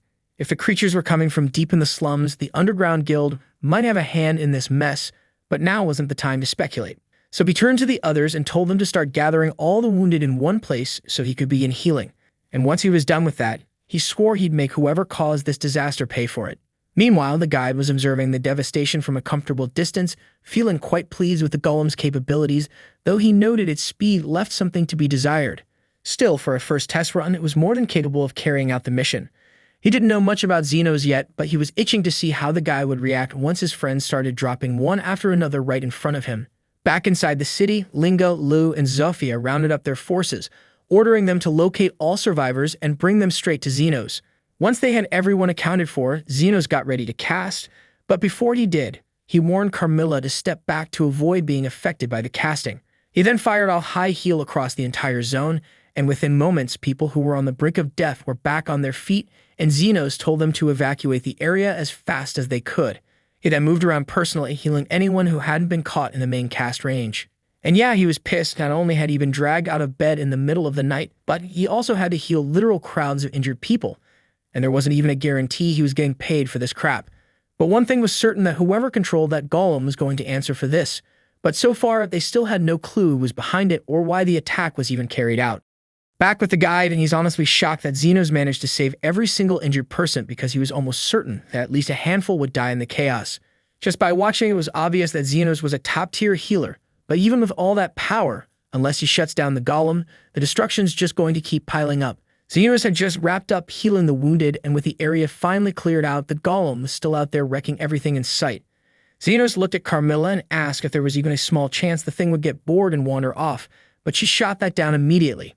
Golems are built to follow commands until the task is finished, and based on what they'd seen, this one had been told to tear the slums apart. It wasn't going to stop until everything was gone. What made it even worse was the fact that high-grade mana stones, the kind needed to make golem cores, were supposed to have been completely wiped out during the Great War. So by all logic, nobody should have access to something that rare anymore. Xenos had really been hoping to catch it break, but clearly that wasn't happening. He couldn't just stand around and let this thing keep trashing the place, so he had to take care of it now before the damage got any worse. Then the trio from Totally Spies stepped forward and offered to join him in the fight, but Xenos asked if they were sure, because he couldn't promise he'd be able to heal them mid-battle if things went sideways. They understood the risks, but they weren't backing down. This was their home too, and they weren't about to watch it get flattened. Xenos was glad to have them on board, but they couldn't charge in without a plan, so he turned to Carmilla and asked if she knew how to bring a golem down. She told him that unless they destroyed the mana stone powering the core, the damn thing would just keep getting back up no matter how much damage it took. That was bad news for Xenos, because he'd been hoping to sell the golem core later and make a little extra cash, but there was no other option. So he gave the order, hit the thing with everything they had, and he'd handle the support, so the girls didn't waste a second and rushed in. As they advanced, Xenos buffed them with an agility spell to boost their movement speed, and right before they engaged, he followed up with a strength enchantment, and that gave them just enough raw power to blow out one of the golem's legs completely. The heavy chunk of enchanted stone shattered, and the golem lost its balance, slamming into the ground. But the wind didn't last, because the moment it hit the dirt, its core lit up, and before anyone could even take a breath, the golem started regenerating again. The golem then backhands Linga so hard that she gets launched straight through 3 buildings before crashing to a stop. Realistically, she should have had every bone in her body broken from that hit, but thanks to Xenos and magic, she walked away without a scratch. It had been a long time since Xenos had been in an actual fight, so he was a bit out of shape, but that was quickly wearing off. You just had to remember 2 things. First, if he strayed too far from the group, his enhancement spells wouldn't reach them. Second, since healing, speed, and power buffs each had a different cast sequence, he couldn't activate them all together, so he'd need to rotate them in real time based on the flow of combat. After a few minutes, Xenos picked up on the fact that the golem didn't regenerate instantly. If they hit it hard enough all at once, it would stay down, at least for a bit. He then shouted for the girls to break both its legs, and once they did, the thing started toppling over again, but just as it was falling, something went wrong. Zafia suddenly yelled that there was a kid trapped inside one of the nearby houses, and the golem was going to crush her. Xenos tried to reach her, but she was too far. He couldn't throw a protection spell across that distance in time, so he sprinted toward her, hoping to pull her out, but he didn't make it, and the girl should have been dead. But then somehow the golem stopped itself mid-fall and avoided hitting her. That wasn't normal, because golems weren't built to care, and according to Carmilla, they didn't have the cognitive ability to protect people, so something was clearly off about this one. Xenos scanned the construct, and there it was. Aston was trapped inside. The guide was genuinely caught off guard by how fast Xenos put the pieces together. Still, he didn't care, because Xenos knowing wouldn't change a damn thing. The mana crystal he used was flawed. It couldn't make a standard golem on its own, so he used a human as the core instead, and Aston had been the perfect lab rat. The guide lured him in, planted the crystal in his chest, and used him to generate a functioning golem core. And from that point on, Aston and the golem became permanently fused. Now the guide was watching closely, curious to see how Xenos would react. After saving all those lives, would he really be able to kill someone? Xenos took a long breath, then calmly told the others to clear the battlefield. The girls hesitated because they didn't understand why Xenos wanted them to back off when they were seconds away from finishing the fight, but now that Xenos knew what was truly happening, he realized that this wasn't something they could handle together, and it was something only he could face. Although they didn't grasp the full situation, they trusted Xenos' judgment, and without question, they withdrew from the field, giving him the space he needed. Once the others had cleared the area, Xenos faced Aston and said it was time to end this once and for all. Their whole connection started when Aston picked him up out of the slums, but even back then, it was all self-serving. Still, the moment he saved that little girl, something shifted. Xenos remembered what Guile had once told him. Aston's obsession with wealth and power stemmed from a tragic past. When Aston was a kid, his little sister died because he didn't have enough coins to pay a healer, and since then, he'd been chasing money and control like a man possessed. That girl must have reminded him of his sister, which is probably why he instinctively intervened. It doesn't make up for all the crap Aston's pulled, but it makes Xenos wonder maybe there's still a sliver of humanity buried in there somewhere. But right now, Aston was out of his damn mind and Xenos didn't have time to figure out if he could be saved, so he pulled out his scalpel. Aston then tried to crush him on the spot, but Xenos dodged and morphed the scalpel into a blade, slicing clean through both of Aston's arms. He then leaped into the air and tore open the golem's chest, exposing Aston's real body. He hated doing this, but he had to make sure Aston couldn't cause any more chaos, so he slashed him across the torso. The guide watched in silence, genuinely surprised that Xenos had gone through with it so decisively. But then again, based on what he'd heard, Aston had treated Xenos like crap for years, so maybe this was personal or even revenge. But that wasn't it, because what Xenos was actually doing was way more precise. He was targeting only the parts of Aston that were fused to the mana core. He was surgically severing them, not killing. And once those parts were cut, Xenos moved in and started healing Aston's body. The guide was stunned because pulling off something like this took ridiculous precision and focus. And the guy had just healed a whole damn city not 10 minutes ago. Xenos himself didn't even care that much if Aston lived or died. He wouldn't lose sleep either way. But somebody had to pay for the destruction, and he knew damn well Aston was too broke to pay for the damages himself. So he refused to let him die, not until he spilled the name of the person who created the golem. And even if Aston was a piece of shit, Xenos couldn't ignore the fact that if he hadn't received that Severance coin, he never would have been able to save Lily, and his clinic wouldn't exist today. And more importantly, Xenos had made an oath to save as many lives as he could, and that oath extended even to Aston. Xenos then raised his blade one last time and brought it down on the mana crystal, shattering it completely and freeing Aston from the golem once and for all. Things finally calmed down after all the chaos, and once Aston came to, the full weight of everything hit him. For the first time, he really understood how insane Xenos' abilities were. While trapped inside the golem, Aston had stayed partially conscious just enough to witness Xenos coordinating the leaders mid-fight like some kind of battlefield tactician. That's when it hit him. Xenos must have been doing the same damn thing back when he was part of Aston's old party. Getting turned into a puppet and used like trash made Aston realize just how much of an asshole he'd been all along. He knew no apology in the world could erase the crap he pulled, but still he had to try. Xenos, however, wasn't having it. He couldn't stand watching Aston stutter out half-baked regrets. He told him to lift his head, not because he forgave him, but because he wanted to land one clean hit before heading home. He'd been dying to clock Aston in the face for years now, and knocking out a half-conscious guy just wouldn't have felt satisfying. But that he was awake, though there was nothing stopping him. So Xenos quietly cast a 10 strength buff, stepped forward slowly like a man walking toward destiny, and unleashed the most cathartic punch of his entire life. Aston went down cold, and a few hours later, Aston woke up with a pounding headache and Krishna standing over him.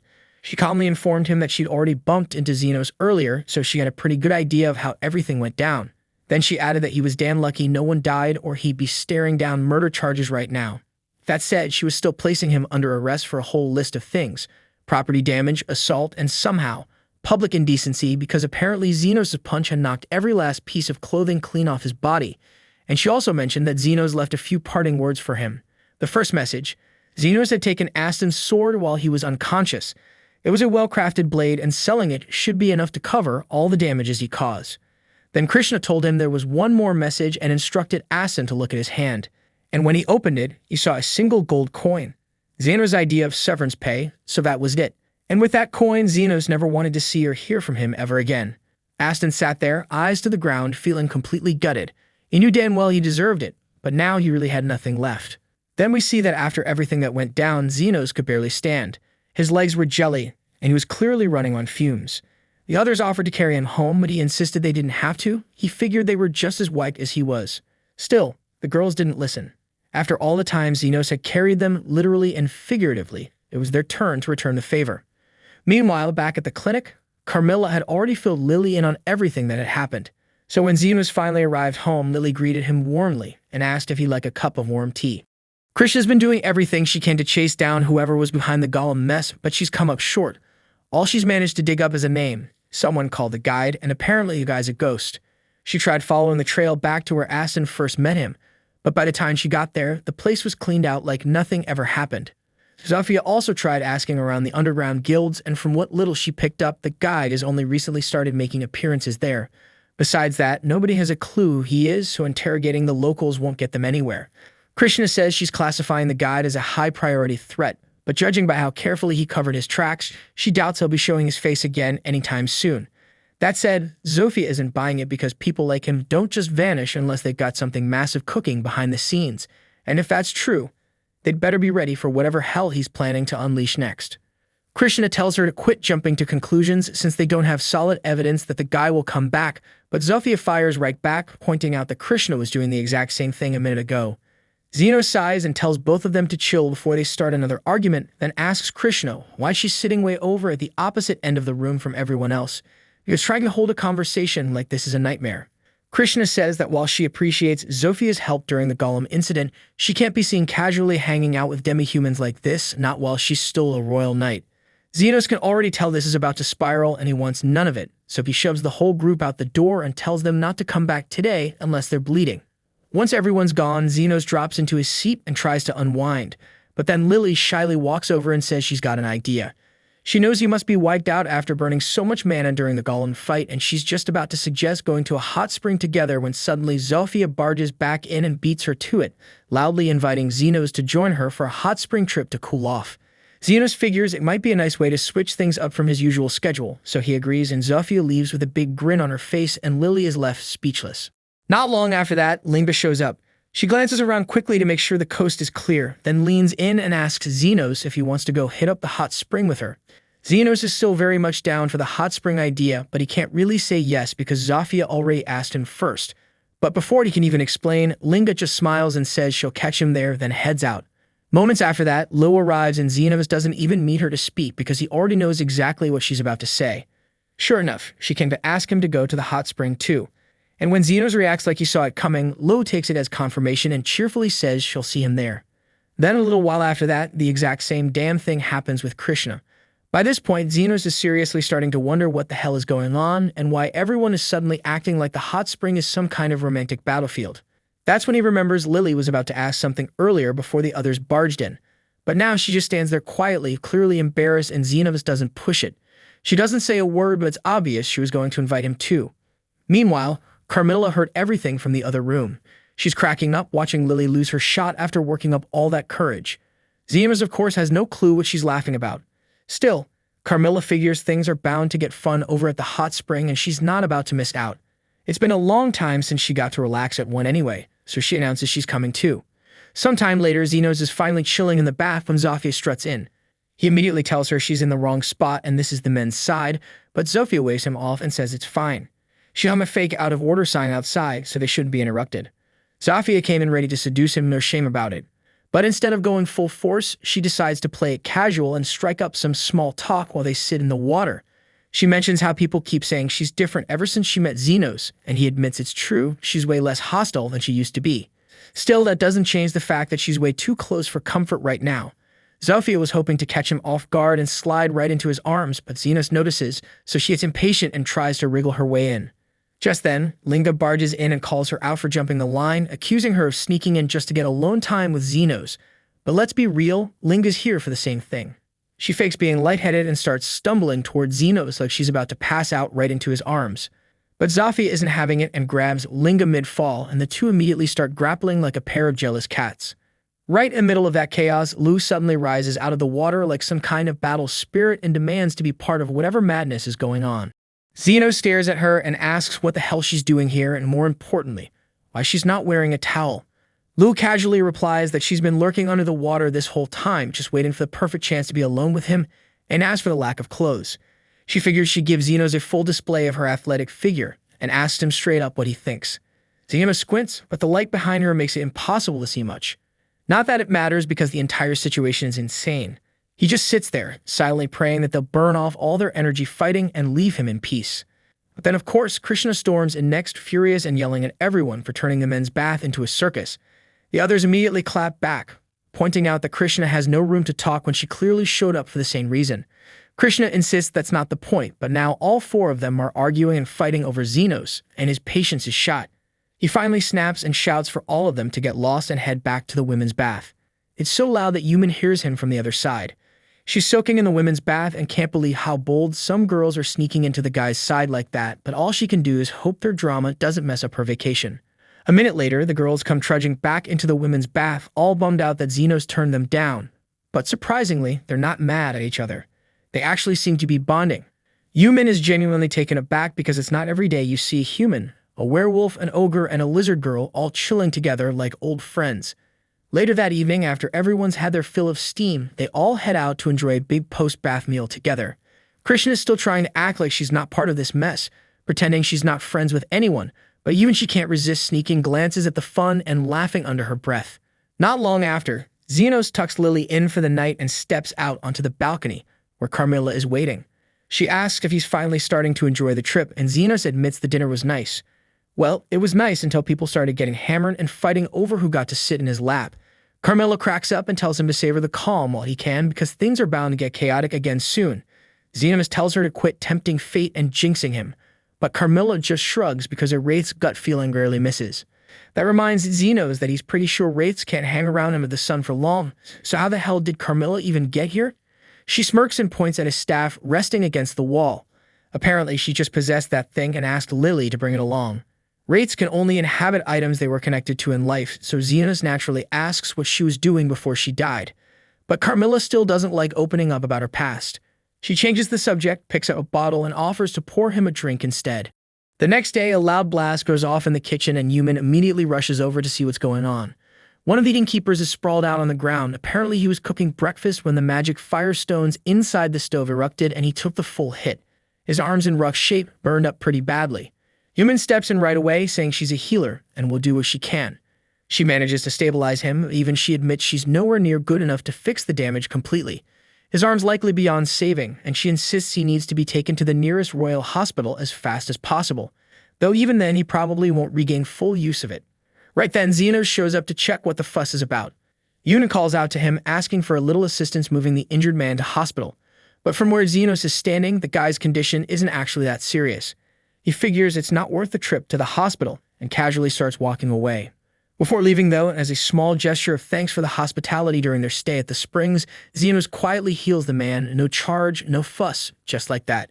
He walks off with Lily, and from Yumin's point of view, it looks like he completely ignored the man and just dipped without helping.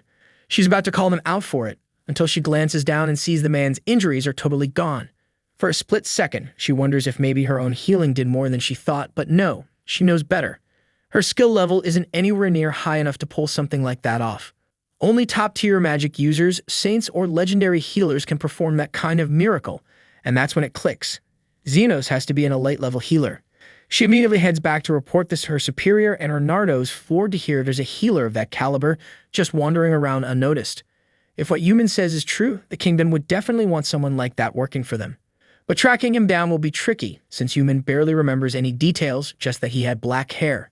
Arnardo shrugs it off at first, figuring that if Zenos healed someone without asking for a single coin, and he's probably a decent guy, so there's no need to worry too much about him. That is, until Yumin casually mentions that Zenos was also wearing a black overcoat, so that changes everything. Arnardo suddenly reconsiders and decides it is worth trying to find this guy after all. Yumin's cool with the idea, but asks how he plans to pull it off, so he takes a moment to think it through. If Zenos has no official registry or license, that must mean he's unregistered and probably working somewhere deep within the slums, which works just fine, because Arnardo already has the perfect plan to smoke him out. Later that afternoon, Zahn barges into Zenos' clinic, dragging a half-conscious Arnardo behind him and frantically asks for help. He doesn't know who this guy is, but he suddenly started coughing up blood and collapsed, so Zahn brought him straight here. Zenos quickly warns everyone to keep their distance just in case it's contagious, and begins a quick diagnostic scan. What he sees isn't pretty because the man's lungs are wrecked, and it reminds Zenos of the symptoms seen in red lung syndrome, so he tells Lily to back off just to be safe. That disease wiped out tons of people back in the day and it spread fast, but it was supposed to be extinct after the cure was created, so Zenos has no clue how this guy caught it. Suddenly, Arnardo sits up completely alert and casually compliments Zenos on how fast he nailed the diagnosis. He introduces himself as a senior healer from the Royal Hospital, although he admits he's not exactly known for his healing magic skills. Right then, Newman rushes into the room, panicking, and starts scolding Bernardo for doing something as reckless as faking a deadly illness just to meet Xenos. But Bernardo insists he had no other option if he wanted to see him face to face, and besides, the fake illness is starting to seriously suck. He pulls out a vial from his coat and downs the contents, explaining that it's an antidote. He had taken a self-engineered drug earlier that mimicked the symptoms of red lung, knowing it would prompt the locals to bring him straight to Xenos' door, but it's fine now because he's already neutralized the effects. Xenos asks why he even has something like that, and Bernardo says he made it years ago when he was experimenting with red lung strains during the vaccine trials. Hearing this, Xenos immediately realizes that who he's talking to is the doctor responsible for developing the red lung cure, the same one who earned the elite healer title for saving thousands. That aside, Bernardo explains the real reason he wanted to find Xenos was because the way he was described, especially the black coat, because it's reminded him of someone he once knew. He asks where Xenos got it, and Xenos tells him it belonged to his teacher, though he doesn't know where his teacher is now. Moving forward, Bernardo says he's here to offer Xenos a spot working at the Royal Hospital. There's a tricky situation developing, and he could really use someone with Xenos' level of expertise. But then the girls show up, clearly having heard there was some sketchy stranger bothering him, and they're ready to throw hands if needed. Bernardo calmly reassures them that he didn't come here to drag Xenos off against his will. He just wants to extend an offer, plain and simple, and Xenos seems fine with the idea. Zafia gives him a look and asks if he's really going through with it, but Xenos nods and says it's the right move. Now that the Royal Hospital knows about his little underground clinic, it's better to have someone like Bernardo on his side. Plus, when Red Lung was still spreading, Bernardo personally made sure to deliver free doses of the vaccine to the slums, and that act makes him a good person, so Xenos sees him as someone worth trusting. As part of the deal, Xenos heads over to the Royal Hospital alongside Bernardo and Newman, and he's genuinely stunned by how gigantic the place is.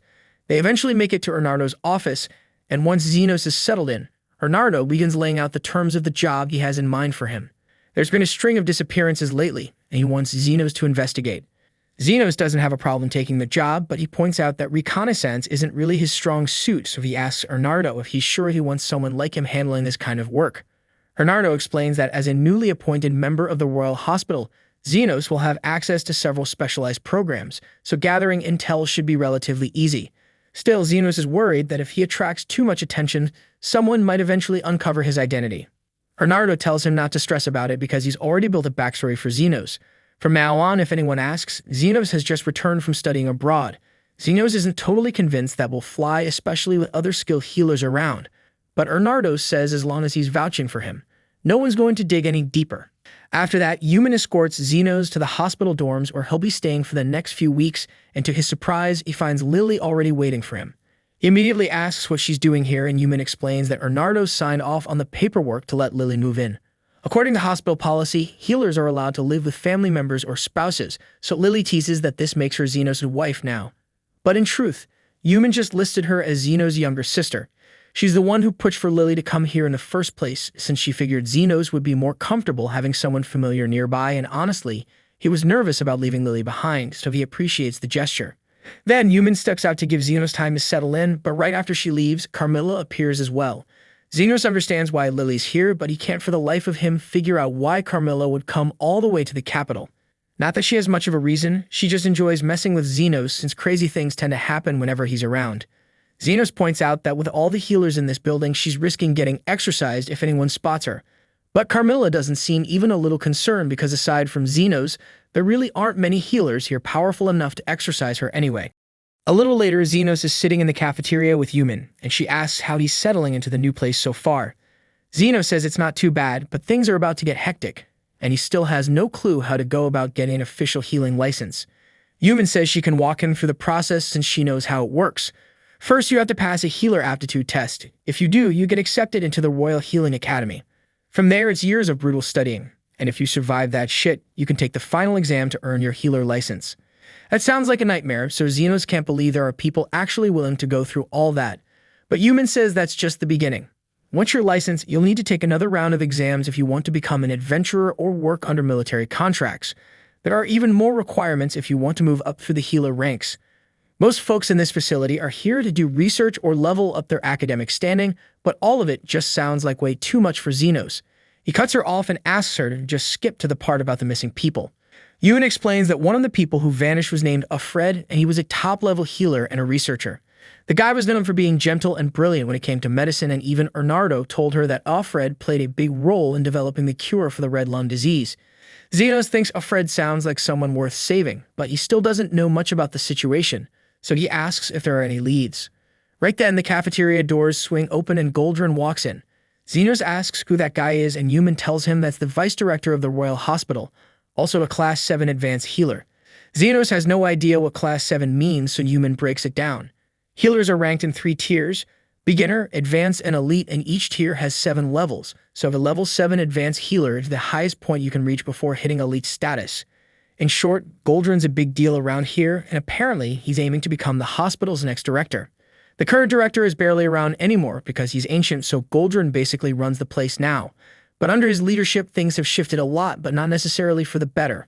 According to Yuman, the wealthy get VIP treatment whenever they fall ill, while the poor are lucky to leave with an ice pack and a cheap sticker. Goldrin doesn't even bother improving his healing abilities anymore, and word going around is that he bought his way up to level 7. Zenos has a pretty solid grasp of what kind of guy Goldrin is, and honestly, he'd prefer to stay far away from him. But dodging him isn't really an option, since Yuman believes Goldrin might actually be involved in Alfred's disappearance. Goldrin's known for pulling in every skilled healer he can find to boost his image, and Alfred was one of those standout talents. Zenos asks if Goldrin has ever made a public statement about Alfred vanishing, but apparently he denied having anything to do with it. Zenos gets what needs to be done, but the question is, how the hell is he supposed to get close to someone that high up the ladder? But Yuman says not to stress about it. If Zenos shows off his insane healing skills during one of the hospital's programs, and Goldrin's bound to notice him sooner or later. Zenos knows he's good, but he's never actually gone head-to-head with other healers before, so he has no idea how he stacks up, but he's willing to give it a shot. Right then, one of Yuman's colleagues, called Crescent, strolls over and asks why she's hiding out in the corner without him.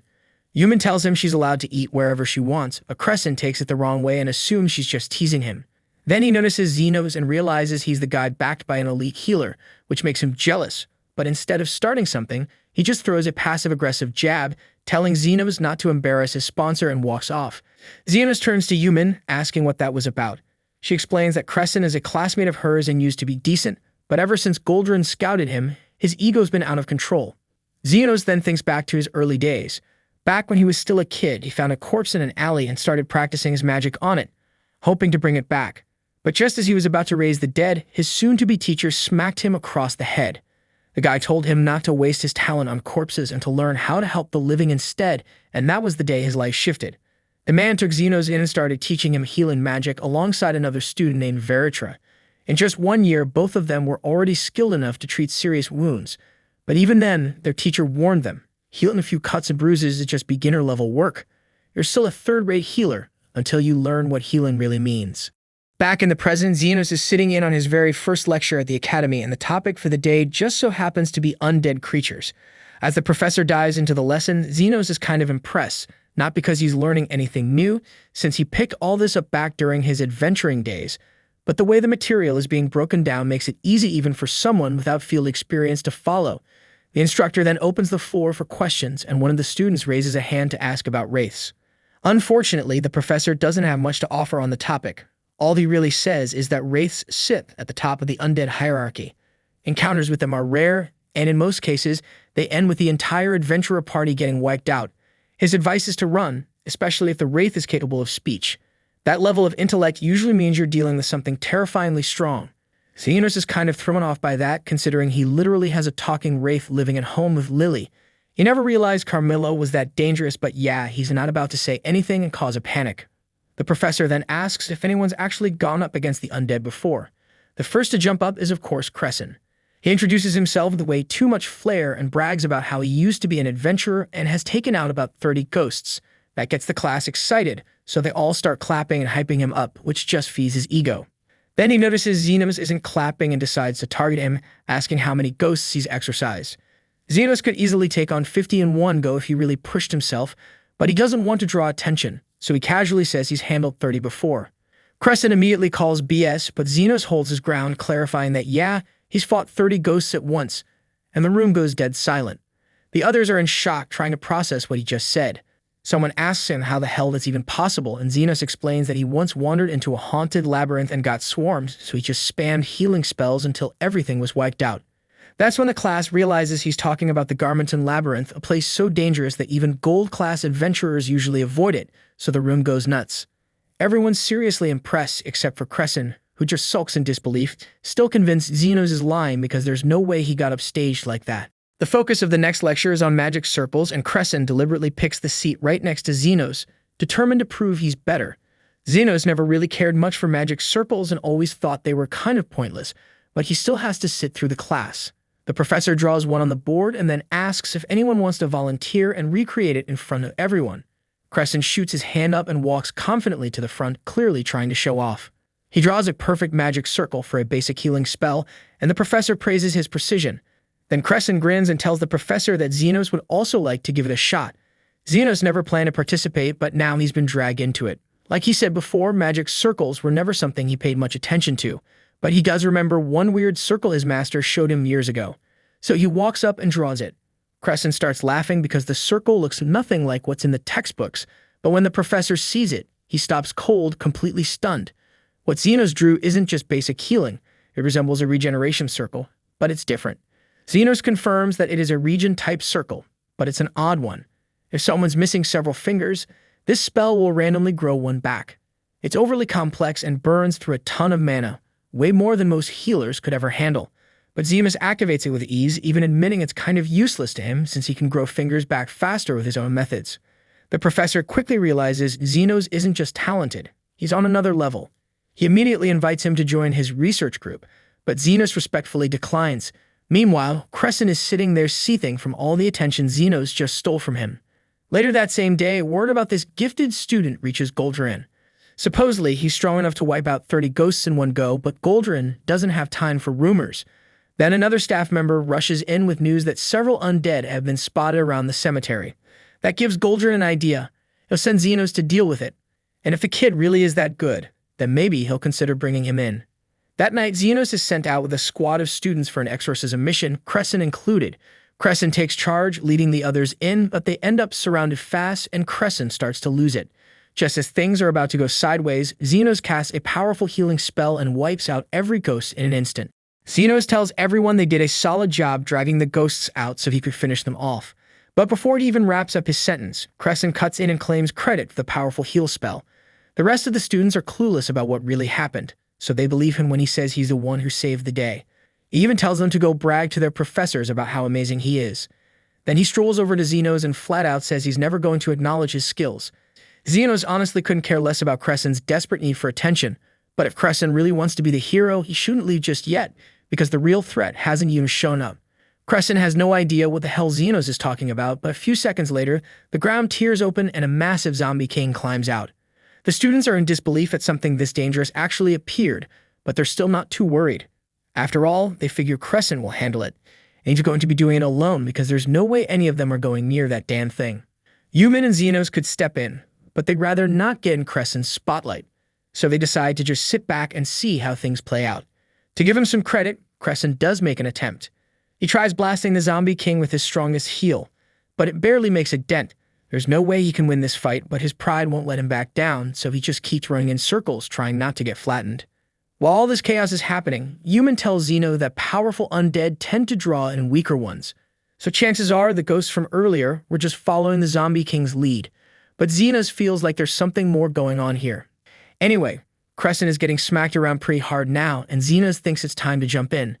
But Yumin stops him for a moment. She still cares about Crescent, but she wants him to learn a hard lesson first. Crescent's been holding his own by spamming heal spells every time he slams into a wall, but eventually the zombie catches him. And just when it's about to eat him, Xenos steps in. He gets ready to use one of his best spells, and when it's charged, he fires off Mega Heal. A blinding light floods the battlefield, and a surge of pure healing energy scorches the decaying monster down to nothing. And now that the Zombie King is reduced to dust, the job is finally done. But Yumin's earlier comment about undead being drawn to stronger undead starts eating at Xenos, and it doesn't take long before he figures out that Carmilla is the real reason those ghosts and that zombies showed up here in the first place.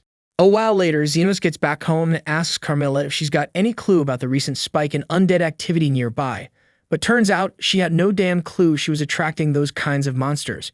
She then looks at him nervously and asks if he's planning to kick her out because of it, but Xenos stops to think. Considering the way Carmilla affects the area around her, he figures it'd actually be safer to keep her close. Carmilla's face goes bright red hearing that because no one's ever said they wanted her around in her entire undead existence, so she promises to stick by Xenos' side from now on, but she makes it very clear she's still gonna mess with him whenever she gets the chance. The following day, Crescent checks in with his supervisor, who's eager to give him props for how he handled the recent exorcism. Word is, Crescent took out all those monsters with one massive spell, but Crescent knows that wasn't him and Xenos who did everything. The supervisor even says that since Xenos didn't stand out, it means the rumors must be exaggerated, so he won't be getting into Goldrin's group after all. Crescent could have kept quiet and walked away with all the glory, but the guilt's eating him alive, so he finally speaks up and tells the truth. Xenos was the one who took out the undead and the zombie king, and he saw it with his own eyes. After that, he leaves the office feeling like crap because his reputation probably took a serious dive for admitting he lied. But Xenos saved his ass, and now that he's come clean, Crescent's confident Xenos will get into the research lab, so as far as he's concerned, that makes them even. Later on, Ernardo swings by with a smile and tells Xenos that Goldrin's research team has officially reached out and they want to meet with him. Xenos is glad to hear it, but he's also a little shocked since he figured Crescent would have taken credit for everything. Still, it means he's cleared the first hurdle in getting close to Goldrin, which is a big step.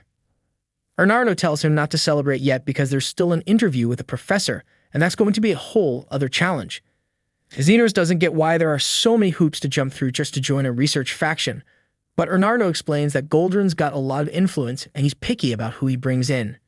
Xenos then asks why Goldrin has that much pull to begin with. If he's just another advanced healer, shouldn't someone like Ernardo, whose rank even higher, be the one with more clout? Ernardo laughs and says titles don't always mean much when it comes to real power, especially in his case, since he earned his rank from breakthroughs in drug research, not political strength. Xenos doesn't really get the political side of things, but he says he's heading out to answer Goldrin's summons, and the others wish him luck. He finally shows up to the meeting room, and after Goldrin gives a quick intro, the very first thing he asks is what Xenos brings to the table. Xenos just replies that he's a healer, so he heals people, but Goldrin's not impressed. He says that answer's too basic and any average healer can patch people up, but someone like Xenos should be aiming way higher. He points out that healers carry serious weight in this country, and honestly, the whole nation probably wouldn't exist without them. Still, it's the elites who get to benefit the most from all that work. That's exactly why Goldrin's goal is to break into the upper ranks, not because he wants to make the world better, but because he wants to cash in on the same system. He believes a person's worth is tied to how useful they are, and he's not interested in wasting time on people with nothing to offer. Once he's done laying out his twisted philosophy, he tells Xenos to recreate the same magic circle he showed off in class so he can evaluate him properly. Xenos has no idea how this helps, but he goes along with it anyway. When Goldrin examines the circle, he stands up and says that starting from tomorrow, Xenos is officially part of his lab. The next morning, Xenos is walking through the halls when Goldrin's research group marches past him in a line. He spots Crescent at the back and Crescent waves him over, telling him to hurry up and join the line. With a grin, Crescent welcomes him to the group but reminds him that since he got in first, Xenos better show some respect to his seniors. After all, the only reason Xenos made it in is because he put in the good word. Xenos asks why he even bothered telling the truth back then, since keeping quiet would protected his rep. Crescent admits it was partly guilt, but also because he figured riding Xenos' wave might work out in his favor. Xenos respects the honesty at least, but right now he's wondering what's up with this weird line. Crescent explains that it's part of Goldrin's usual routine, his daily patient rounds. Xenos asks if they really need a whole squad just to check on one person, but it's more about appearances.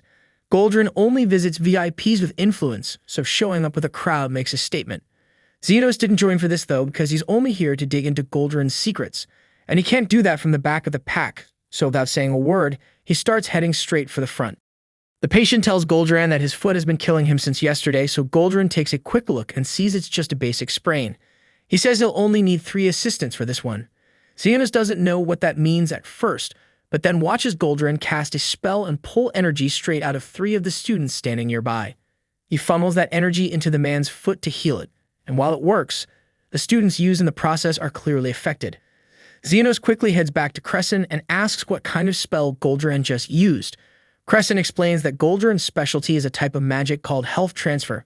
It lets you shift life force from one person into another, which makes it possible to heal big injuries, even if the caster isn't that strong. So if someone's hurt, you can basically donate vitality from other people to speed up their recovery. For more severe wounds, the spell needs a lot more life energy, so they usually spread the cost out among multiple people, and the usual downside is just a bit of fatigue. Xenos finds that pretty fascinating, and it definitely explains why Goldrin surrounds himself with so many healers.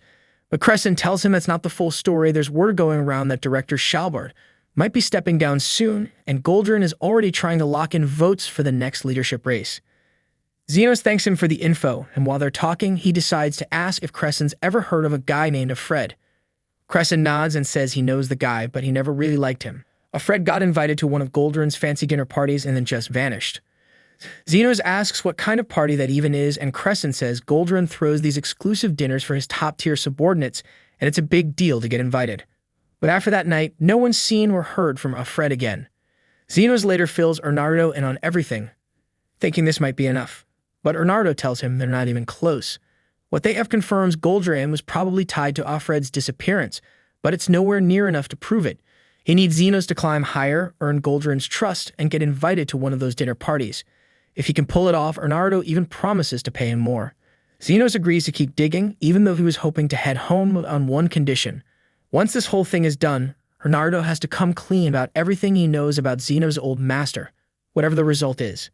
At the same time, over in the slums, Linda is busy messing with the lock on Xenos' clinic door, and after a bit of effort, she finally gets it open. She came by to tidy the place up for him while he's away, but hey, if she ends up sniffing a few of his belongings while she's here, that's her business. Just as she's starting to look around, she picks up on someone else's presence, so she gets ready to throw hands. But it turns out to be Zofia. They both demand to know what the other is doing here, but Linda quickly catches sight of the mop Zofia is holding, so clearly they had the same plan in mind. A few minutes later, Lou straight up busts the damn door down again because she also showed up with cleaning on her mind. Zofia and Linda kind of figured she'd turn up eventually, though they really wish she didn't have to destroy the door in the process because it's just more work for them now. The following morning in the capital, Xenos catches up with Crescent, who tells him he's just scored the huge honor of babysitting Goldrin's precious dog. In truth, Crescent is just dumping his pet-sitting job onto Xenos, but Xenos can't help but question if Crescent is actually doing any real research at all. Crescent explains that Goldrin's busy holding a private meeting with the 7 top noble houses he's been buttering up, which is why they're stuck watching his dog. Crescent doesn't really mind, though, because he figures this is all just part of working his way into Goldrin's inner circle. Xenos asks if he's seriously gunning for a promotion, and Crescent says that's the whole point. Once he climbs high enough, he'll be living the high life with all the luxuries that come with it. Xenos seems thrown off since he figured most healers got into the field because they actually wanted to help people. In a perfect world, that'd be true, but Crescent tells him things don't work like that. He admits that there was a time when he dreamed of curing the sick and saving lives, but his healing magic has limits and it can't fix everything. And since he can't save everyone, he'd rather use his skills to secure money and women and comfort for himself. In other words, living every man's dream. Right then, a guy named Bonds strolls over and asks Crescent if he's stuck on dog duty for Goldrin again. Crescent brushes it off, saying he's just doing what he's got to do, but Bonds doesn't buy it. He tells him it's gonna take way more than brown-nosing Goldrin if he actually wants to move up in life. After tossing that bit of wisdom, he walks off and Xenos turns to ask who the hell that was. Crescent says Bonds is Goldrin's first secretary, but Xenos finds it hard to believe someone that reckless could even hold a position like that. Crescent gets the reaction, but apparently Bonds landed the position thanks to being an old buddy of Goldrin's, so now he just coasts by without doing much of anything. Right on cue, Bonds suddenly yells out Crescent's name, probably because he overheard him talking smack, and without warning, he hurls a bottle straight at him. Lucky for Crescent, Bonds is too drunk to hit the broadside of a barn, so the bottle completely misses him. But it crashes right next to Goldrin's dog and spooks her so bad she bolts. Crescent panics because if he loses Madam Milk, he might as well start digging his own grave, and Goldrin would absolutely murder him. He dashes after her, but the moment Milk rushes into the road, a carriage flies by and bam, she gets hit. Crescent rushes over and immediately tries to heal her. He throws a high-tier healing spell at her injuries, but even after all that, Milk is still squashed like a meat pie. Xenos checks her out and tells him not to panic because he stopped the bleeding, so she'll live, but Crescent is losing it because that's not enough. Even if she survives, she's going to have scars, and the only reason Goldrin loves this dog is because of how perfectly fluffy and flawless she is. So if he sees her like this, Crescent's finished. Xenos doesn't want the guy to get screwed over, so he raises his hand and starts working his own healing magic on Milk. Crescent tries to stop him, saying it's a waste of time. Sure, Xenos has insane power because he did wipe out a zombie king after all, but this kind of healing takes serious skill, and regenerating skin without leaving a mark is something only top-level healers can do. But while Crescen's busy running his mouth, Xenos is already finished. Milk's totally fine, no bruises, no cuts. Hell, even her ribs are as good as new. She's basically perfect again, like nothing ever happened. And Xenos just tells him she should still take it easy for the rest of the day. A while later, Xenos heads back home and finds Yumin already there waiting for him. He asks if something's up, and she says she just wanted to see if he'd take a walk with her. Xenos didn't expect that, but he agrees, and once they're out in the woods, he asks if there's something on her mind. She turns toward him and says she wants to apologize because if she wasn't so useless, maybe she could have caught Goldrin's eye, and then Xenos wouldn't be stuck in this mess. Xenos tells her she doesn't owe him any apology since Bernardo's already compensating him, and honestly, if it wasn't for this whole setup, he wouldn't have even gotten through the gates of the Royal Hospital, let alone gotten a shot at digging into his master's past. There's a lot for him to gain, so he makes it clear she shouldn't blame herself for any of this. Yumin's relieved to hear that, but since he brought it up, she realizes she doesn't know much about this master he always talks about, so she asks what kind of guy he was.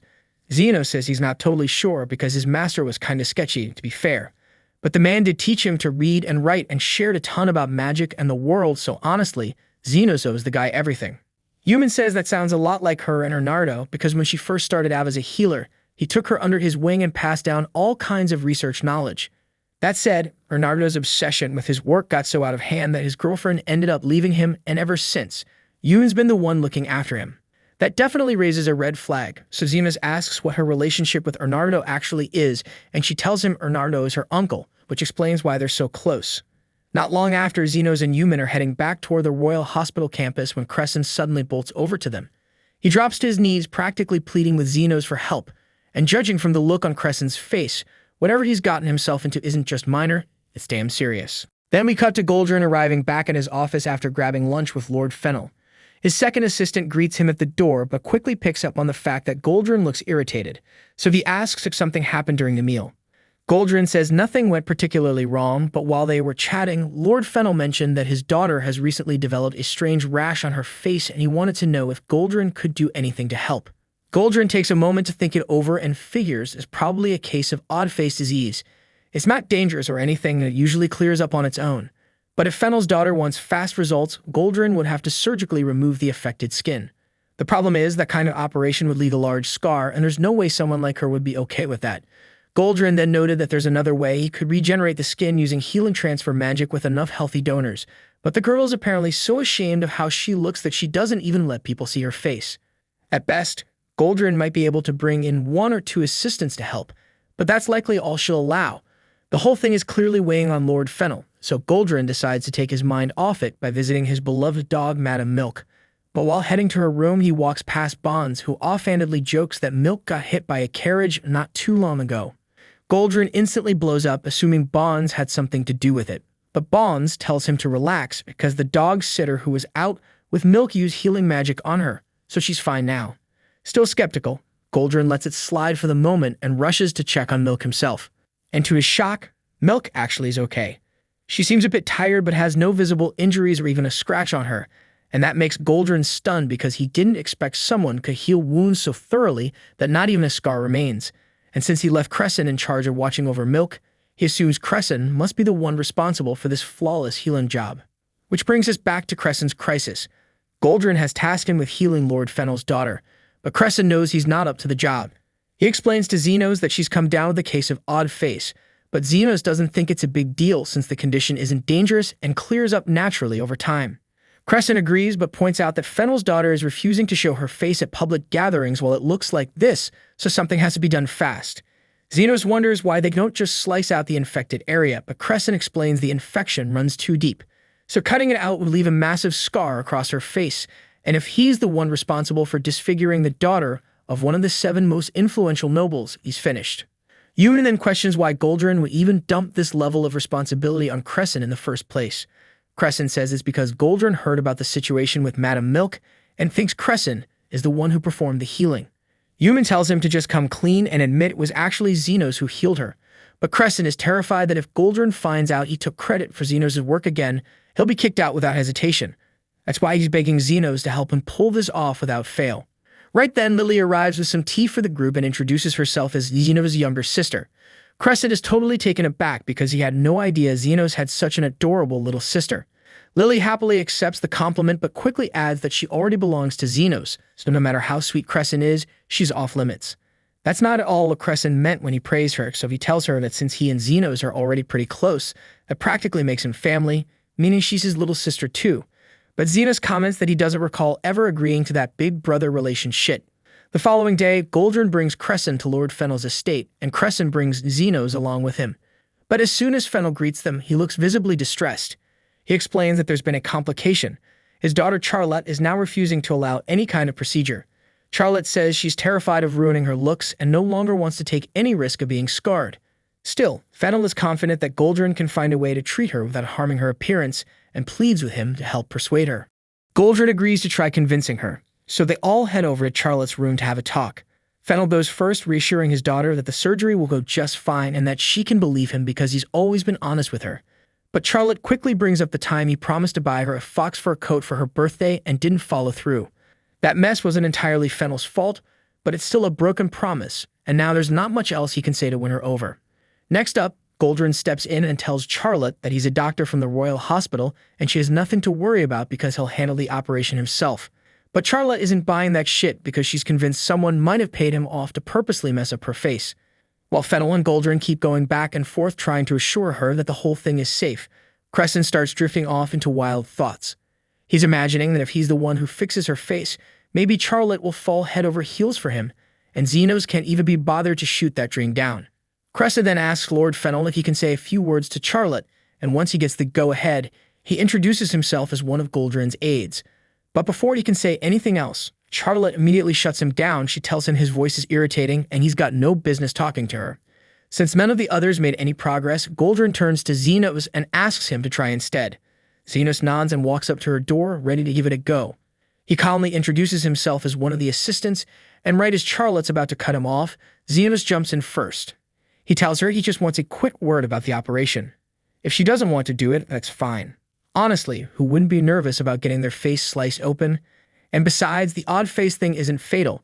It just means she'll eventually be stuck with a big mole on the side of her face that makes her look like an old granny. That's all he came to say, so he turns around ready to leave. But Charlotte calls out for him to stop. Turns out the idea of looking like an old lady shook her up enough to change her mind.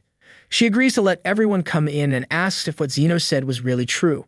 Crescent tries to explain, but before he even gets a word out, she cuts him off again, telling him to shut his damn mouth because she still can't bear the thought of his toxic breath polluting the air.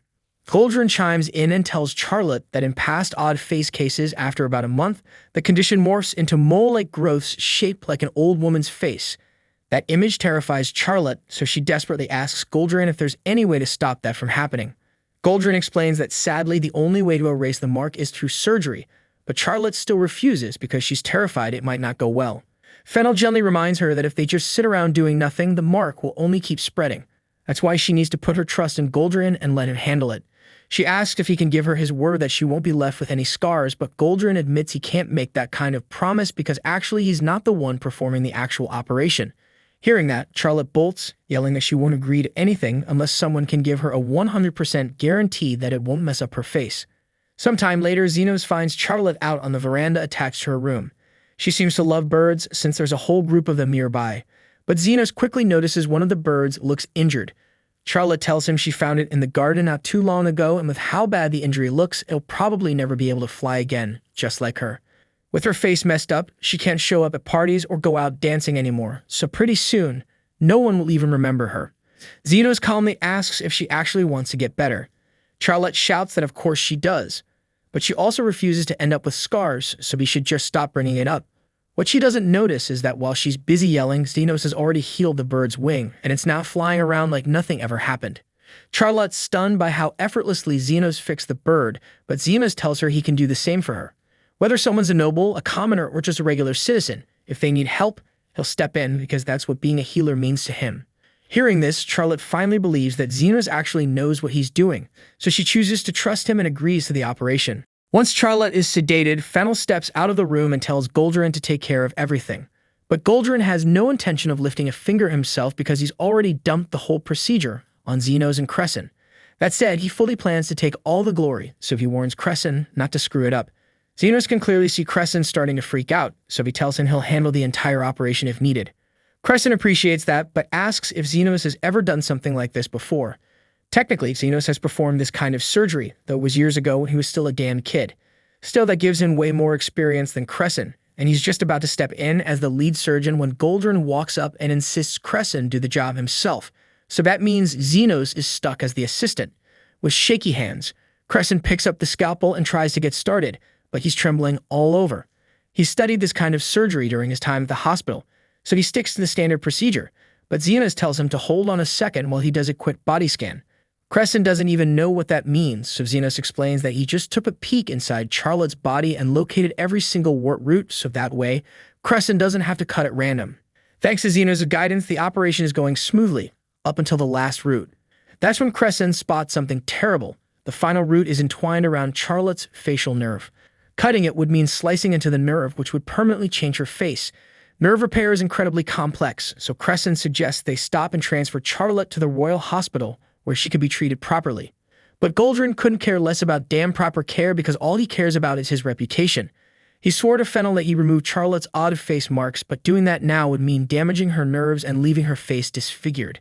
A decent doctor would have respected Crescent's warning and chosen the safer route. But Goldrin's a selfish coward, so he grabs Crescent's hand and forces him to cut the final root, nerve and all. Then he starts shouting, pretending that Crescent did it of his own accord, while Crescent stands there, stunned and speechless like a little mouse.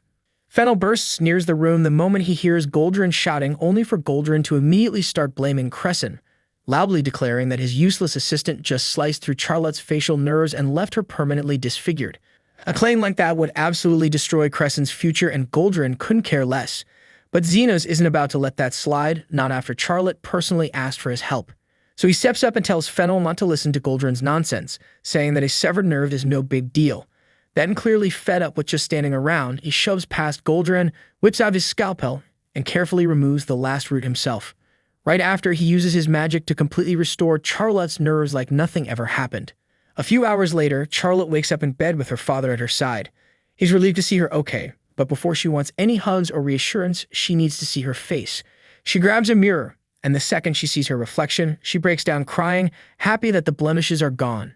As far as Fennel knows, Goldrin was the one who performed the procedure, since he took all the credit before hurrying off, claiming he had urgent business related to the hospital elections. In return, Fennel pledged his full backing in that race. But Charlotte isn't buying the hero act.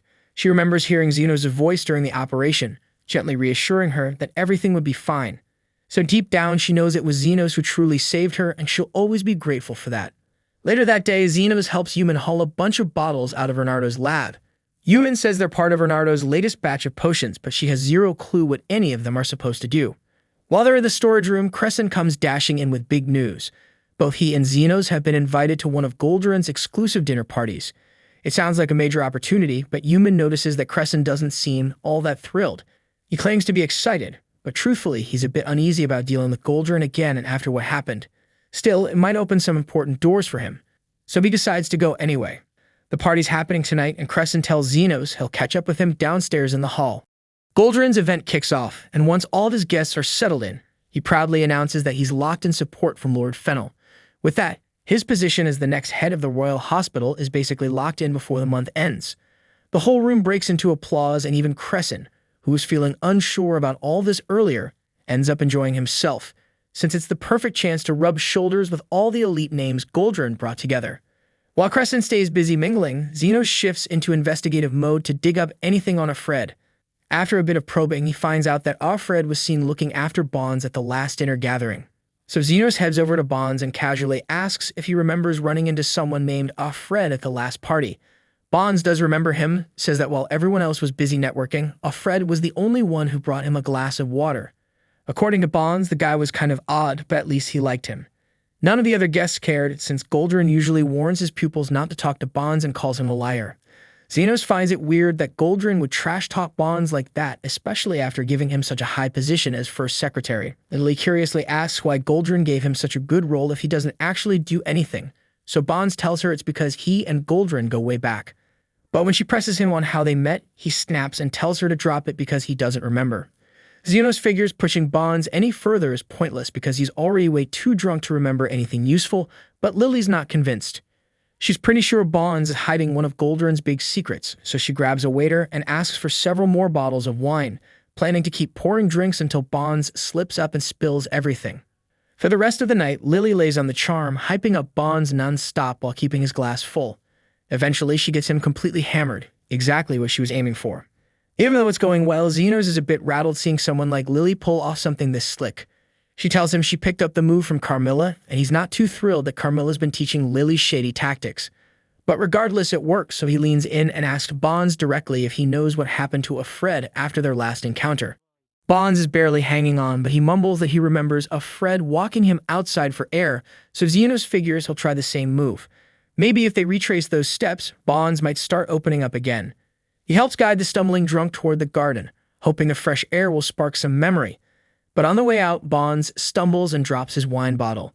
Instead of getting mad, he just starts cracking up, rambling about the old days. He's so out of it, he mistakes Xenos for Goldrin, and suddenly he starts going off about a moment that apparently changed everything 13 years ago. Xenos decides to just roll with it and pretends to be Goldrin, hoping Bonds keeps spilling the good stuff. Bonds begins talking about how Goldrin used to be a researcher whose project had hit a brick wall, until one day an explosion turned everything around.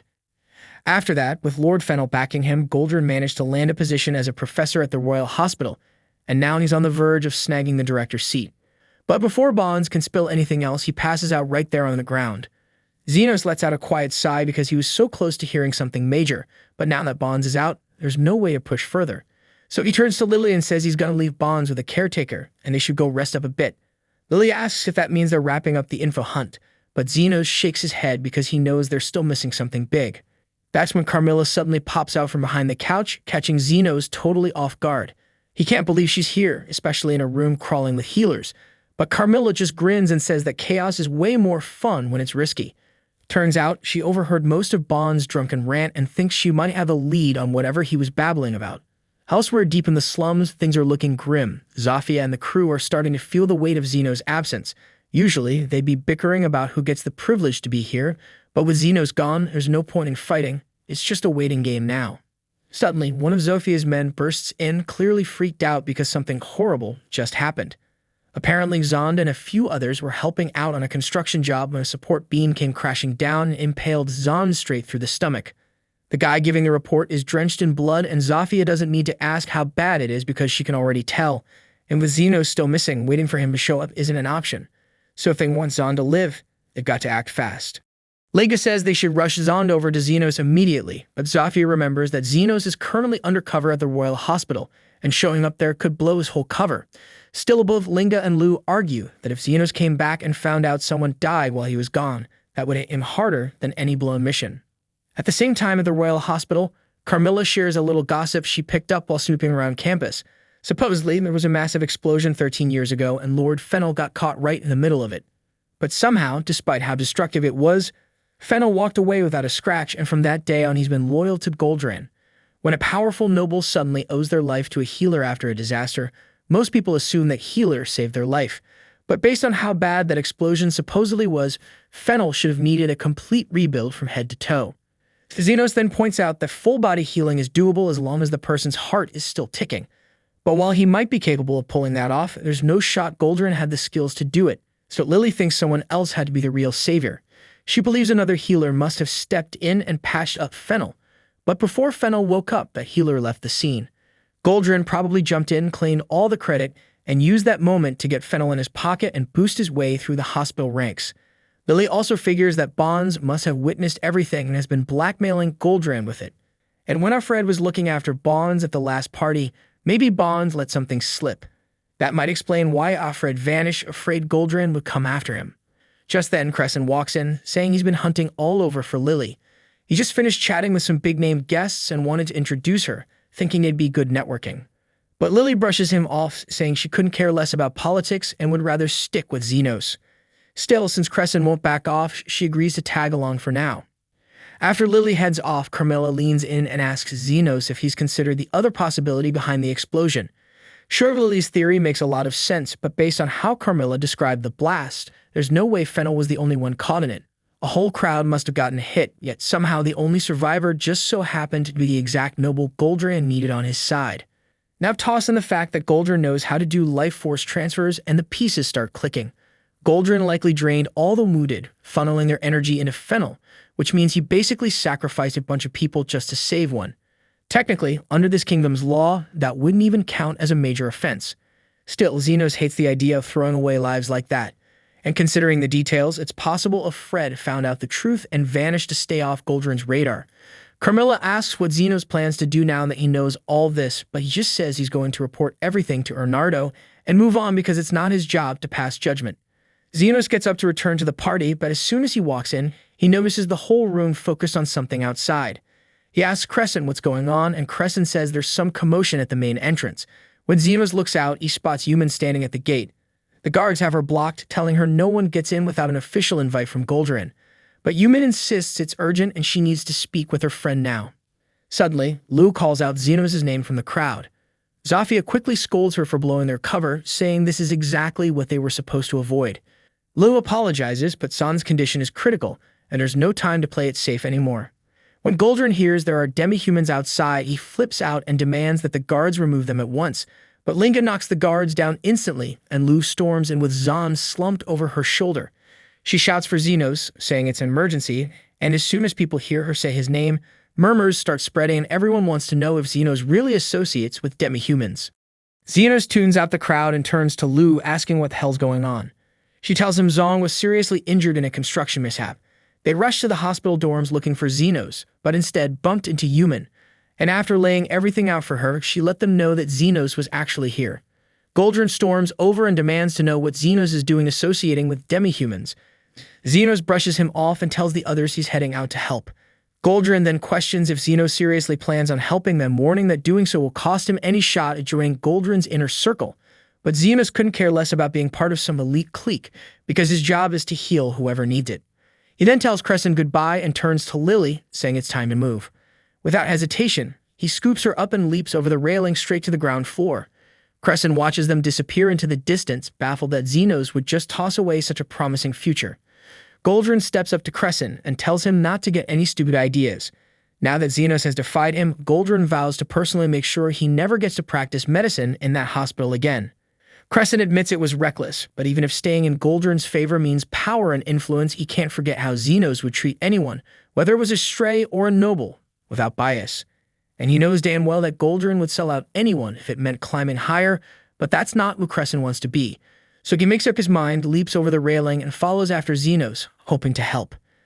But by the time he catches up, Xenos has already finished patching up Zonda. So in the end, he didn't even need to throw his future away. Yuman calls him a dumbass for tossing it all for nothing, but also she heard what he said earlier, and those might have been the most honorable words she's ever heard from him. So yeah, he's still annoying, but she's proud to call him a friend. The following day, Xenos catches up with Bernardo and fills him in on everything he uncovered about Goldrin's shady past. Bernardo recalls of Fred once saying he was in some kind of accident as a kid.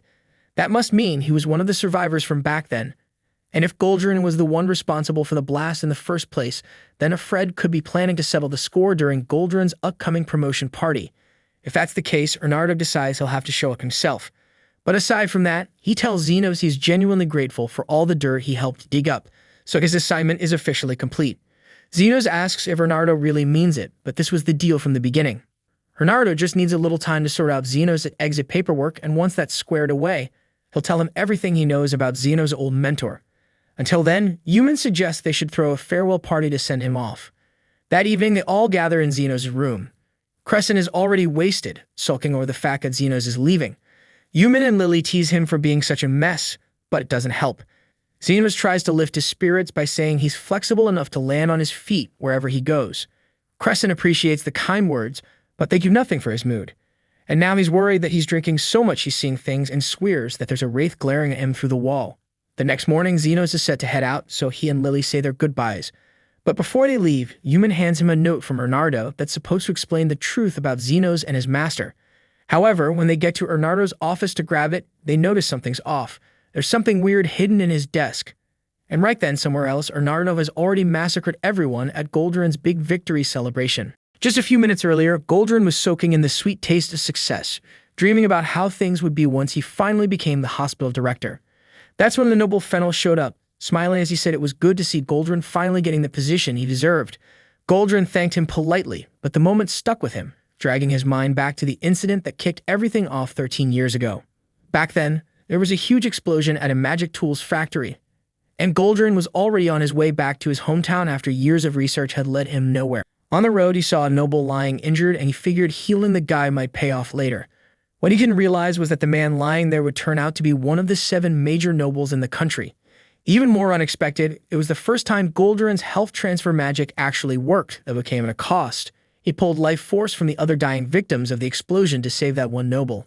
Too bad for him, Bonds happened to capture a photo of the whole thing. To keep him quiet, Goldrin offered him the role of his first secretary, keeping him close to protect the secret. As that memory fades, Ernardo walks over with a bottle of wine in hand, offering his congratulations. Goldrin scoffs, asking if he's already here to start kissing up to the next hospital director. Ernardo doesn't care how he sees it, but Goldrin brings up Xenos, saying the kid had some promise once but ended up a letdown. He recalls how he invited Xenos to one of his fancy dinner parties, but the boy ditched the event to go treat some demi-humans instead. According to Goldrin, anyone who's part of his faction can't go around prioritizing peasants because that sort of thing ruins your political standing. To him, not all lives hold the same value, plain and simple. Right after that, Fennel takes the floor and raises his glass for a toast in Goldrin's honor. He's about to share the story of how Goldrin saved him all those years ago, but Goldrin cuts him off, saying there's no need to dig into his sad past. Fennel just laughs it off, calling him humble for not bragging about his achievements, and tells him to go take the stage. Goldrin lifts his glass high, thinking this moment is the height of his career, and toasts to the bright future ahead. Meanwhile, Xenos and Yumin are searching through Ernardo's office when they stumble upon a photo. In it, they clearly see Goldrin stealing the life force of others to heal Fennel. Yumin immediately spots a young Fred in the picture, and now she's convinced that he's out for revenge. But what really stuns her is the sight of a woman in the photo, someone whose face leaves her completely shaken. Back at the party, Goldrin suddenly snaps awake after being knocked out cold. Blood's dripping from his mouth, and he's confused as hell, trying to figure out what's going on. That's when Ernardo casually walks over at him. Goldrin stands up only to see all of his guests lying unconscious, so Ernardo tells him that he spiked the wine with a special homemade toxin. He says everyone here has about an hour tops unless they get immediate treatment, but as for Goldrin, he got a smaller dose, so he might last 2 hours if he's lucky. Goldrin starts to panic, asking what the hell he's trying to do. Ernardo says he's just recreating the explosion from 13 years ago. Goldrin's face twists in horror, asking how he even knows about that. Ernardo tells him it's all thanks to Xenos, who dug up the lead. He explains how he went to talk to Bonds, who wasn't going to spill at first, but a little medicine and some alcohol made him spill every last shit detail. Ernardo even managed to get his hands on a photo, and that's when the color drains from Goldrin's already pale face because he thought he burned every copy of that picture. Ernardo reminds him that back then, Goldrin chose to save Fennel and left the rest to die, just because he thought their lives were worth less. Goldrin tries to defend himself, saying they all would have died anyway, but Ernardo reveals that Offred survived the blast. Then he drops the real bomb. His fiancée was also among the victims that day, but she didn't make it because Goldrin's damn healing spell had drained her to save someone else.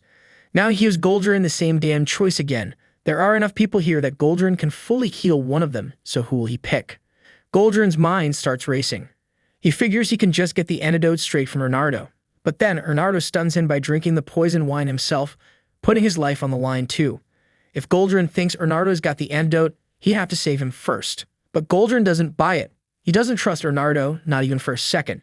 So he makes his move and he starts draining the life force from the others to heal himself first, planning to treat Fennel afterward, because that's the most useful play. Ernardo watches in disgust and tells him that his own life force is stronger than theirs. If he really cared, he could save more people by sacrificing himself. Goldrin just laughs that off and says his life is worth more than any of theirs. That's the final straw for Ernardo, but before he can do anything, the poison finally starts hitting him hard. Right then, Xenos, Yumin, and Crescent come running in, and they freeze the moment they see the wrecked hall. Ernardo asks what the hell they're doing there, and Yumin tells him she found the photo in his drawer with his fiancée in it, so she rushed over, terrified he'd do something reckless. Xenos then starts scanning the scene and realizes that everyone's been poisoned, and Ernardo begins recounting what happened. He says that 13 years ago, he and his fiancée were just a couple of rookie healers full of dreams. But when the explosion happened, he was told she died in it, and that crushed him. So he tried moving past her death by throwing himself into his work. But then Fred showed up at one of Goldrin's parties and told him the truth. She didn't die in the explosion. Goldrin stole her life to save Fennel, and that makes him so damn angry. Bernardo says that Fred vanished right after dropping that bomb, and without any solid proof, there was nothing he could do. That's why he hired Xenos to help dig up the truth and maybe find a Fred again. Human tells him that what he did was still wrong, and before Bernardo can answer, Crescent suddenly snaps. He yells that he'd probably go nuts too if he lost someone he loved. Not that he's got anyone, but poisoning a bunch of random guests just ain't it. He screams that Bernardo's a healer, so how the hell could he even think about hurting people like this? Xenos gently pats him on the back and says he'll take it from here. He brings up the question Bernardo asked him once about which coin he'd pick up if he dropped a gold, silver, and bronze coin. And now Xenos finally gives his answer. He says he'd pick them all up because he grew up with nothing. And just like that, he's going to try and save everyone here, no matter their worth. Bernardo panics, telling him there's nothing to gain from that. Xenos agrees that he won't gain a thing. But if this goes public, Bernardo's going down as a murderer, and Human will be dragged down with him. Human's eyes well up, asking if he's really doing this for her. Xenos nods and says that it's his way of paying her back for that farewell party, because it was the first time in his life someone was actually sad to see him leave. Bernardo warns him again. Healing won't cure the poison, but Xenos just says there's no time to identify it anyway, so he starts healing all the people at once. Bernardo tells him it won't detoxify the poison, it'll only ease the symptoms. But then he suddenly realizes he's standing in the area of Xenos' basic healing spell, and it finally clicks what Xenos is trying to do. Xenos explains that most toxins naturally leave the body over time if the person doesn't die first. And what he's doing is helping everyone's body hang in there long enough to fight the poison off, so it's just a matter of whether his healing outlasts the poison. Human and Crescent step up to help too, and Xenos tells them to stick with the ones who look the weakest. Bernardo watches in disbelief because the basic heal spell isn't even supposed to last this long. But Xenos just shrugs and says he wouldn't know because he never had a formal education to learn the limits. That hits Bernardo and he starts opening up. He talks about his fiancée, how she became a healer just to save lives. She was the most decent, selfless person he ever met. And then there's Goldrin, the exact opposite. Bernardo says he just couldn't sit back and watch someone like that become director. That's why he snapped. But now looking at all this, he regrets everything. He thanks Xenos for pulling him back before he turned into something even worse, and Xenos tells him sure he can thank him with a bonus, because healing this many people sure as hell ain't easy. Soon, all the guests start waking up one by one. The poison's finally out of their systems. But Goldrin's still lying there, pale and twitching, and he starts yelling at Xenos to heal him too. Xenos calmly tells him he doesn't take orders, especially not from someone like him. Goldrin grits his teeth but can't do anything, so he tells the healers from his own faction to help him instead.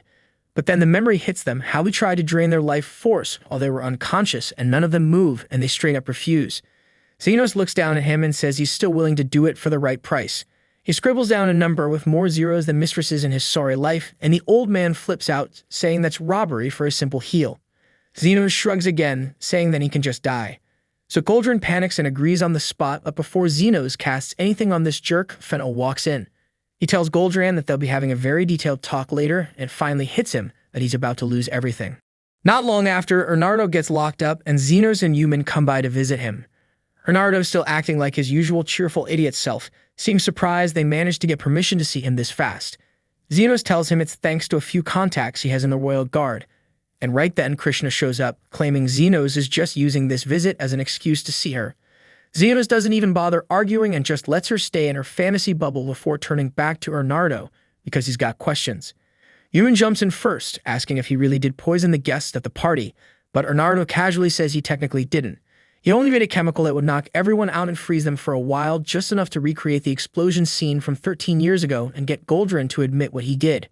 But the moment he started coughing blood, he knew something was off. He swears he didn't mess up the formula, and that's when it hit him someone else had poisoned the wine too. He figures Alfred was the one behind it, probably hiding among the collapsed guests, just watching it all unfold. Human lights up at the thought that Bernardo's actually innocent, but he shakes his head.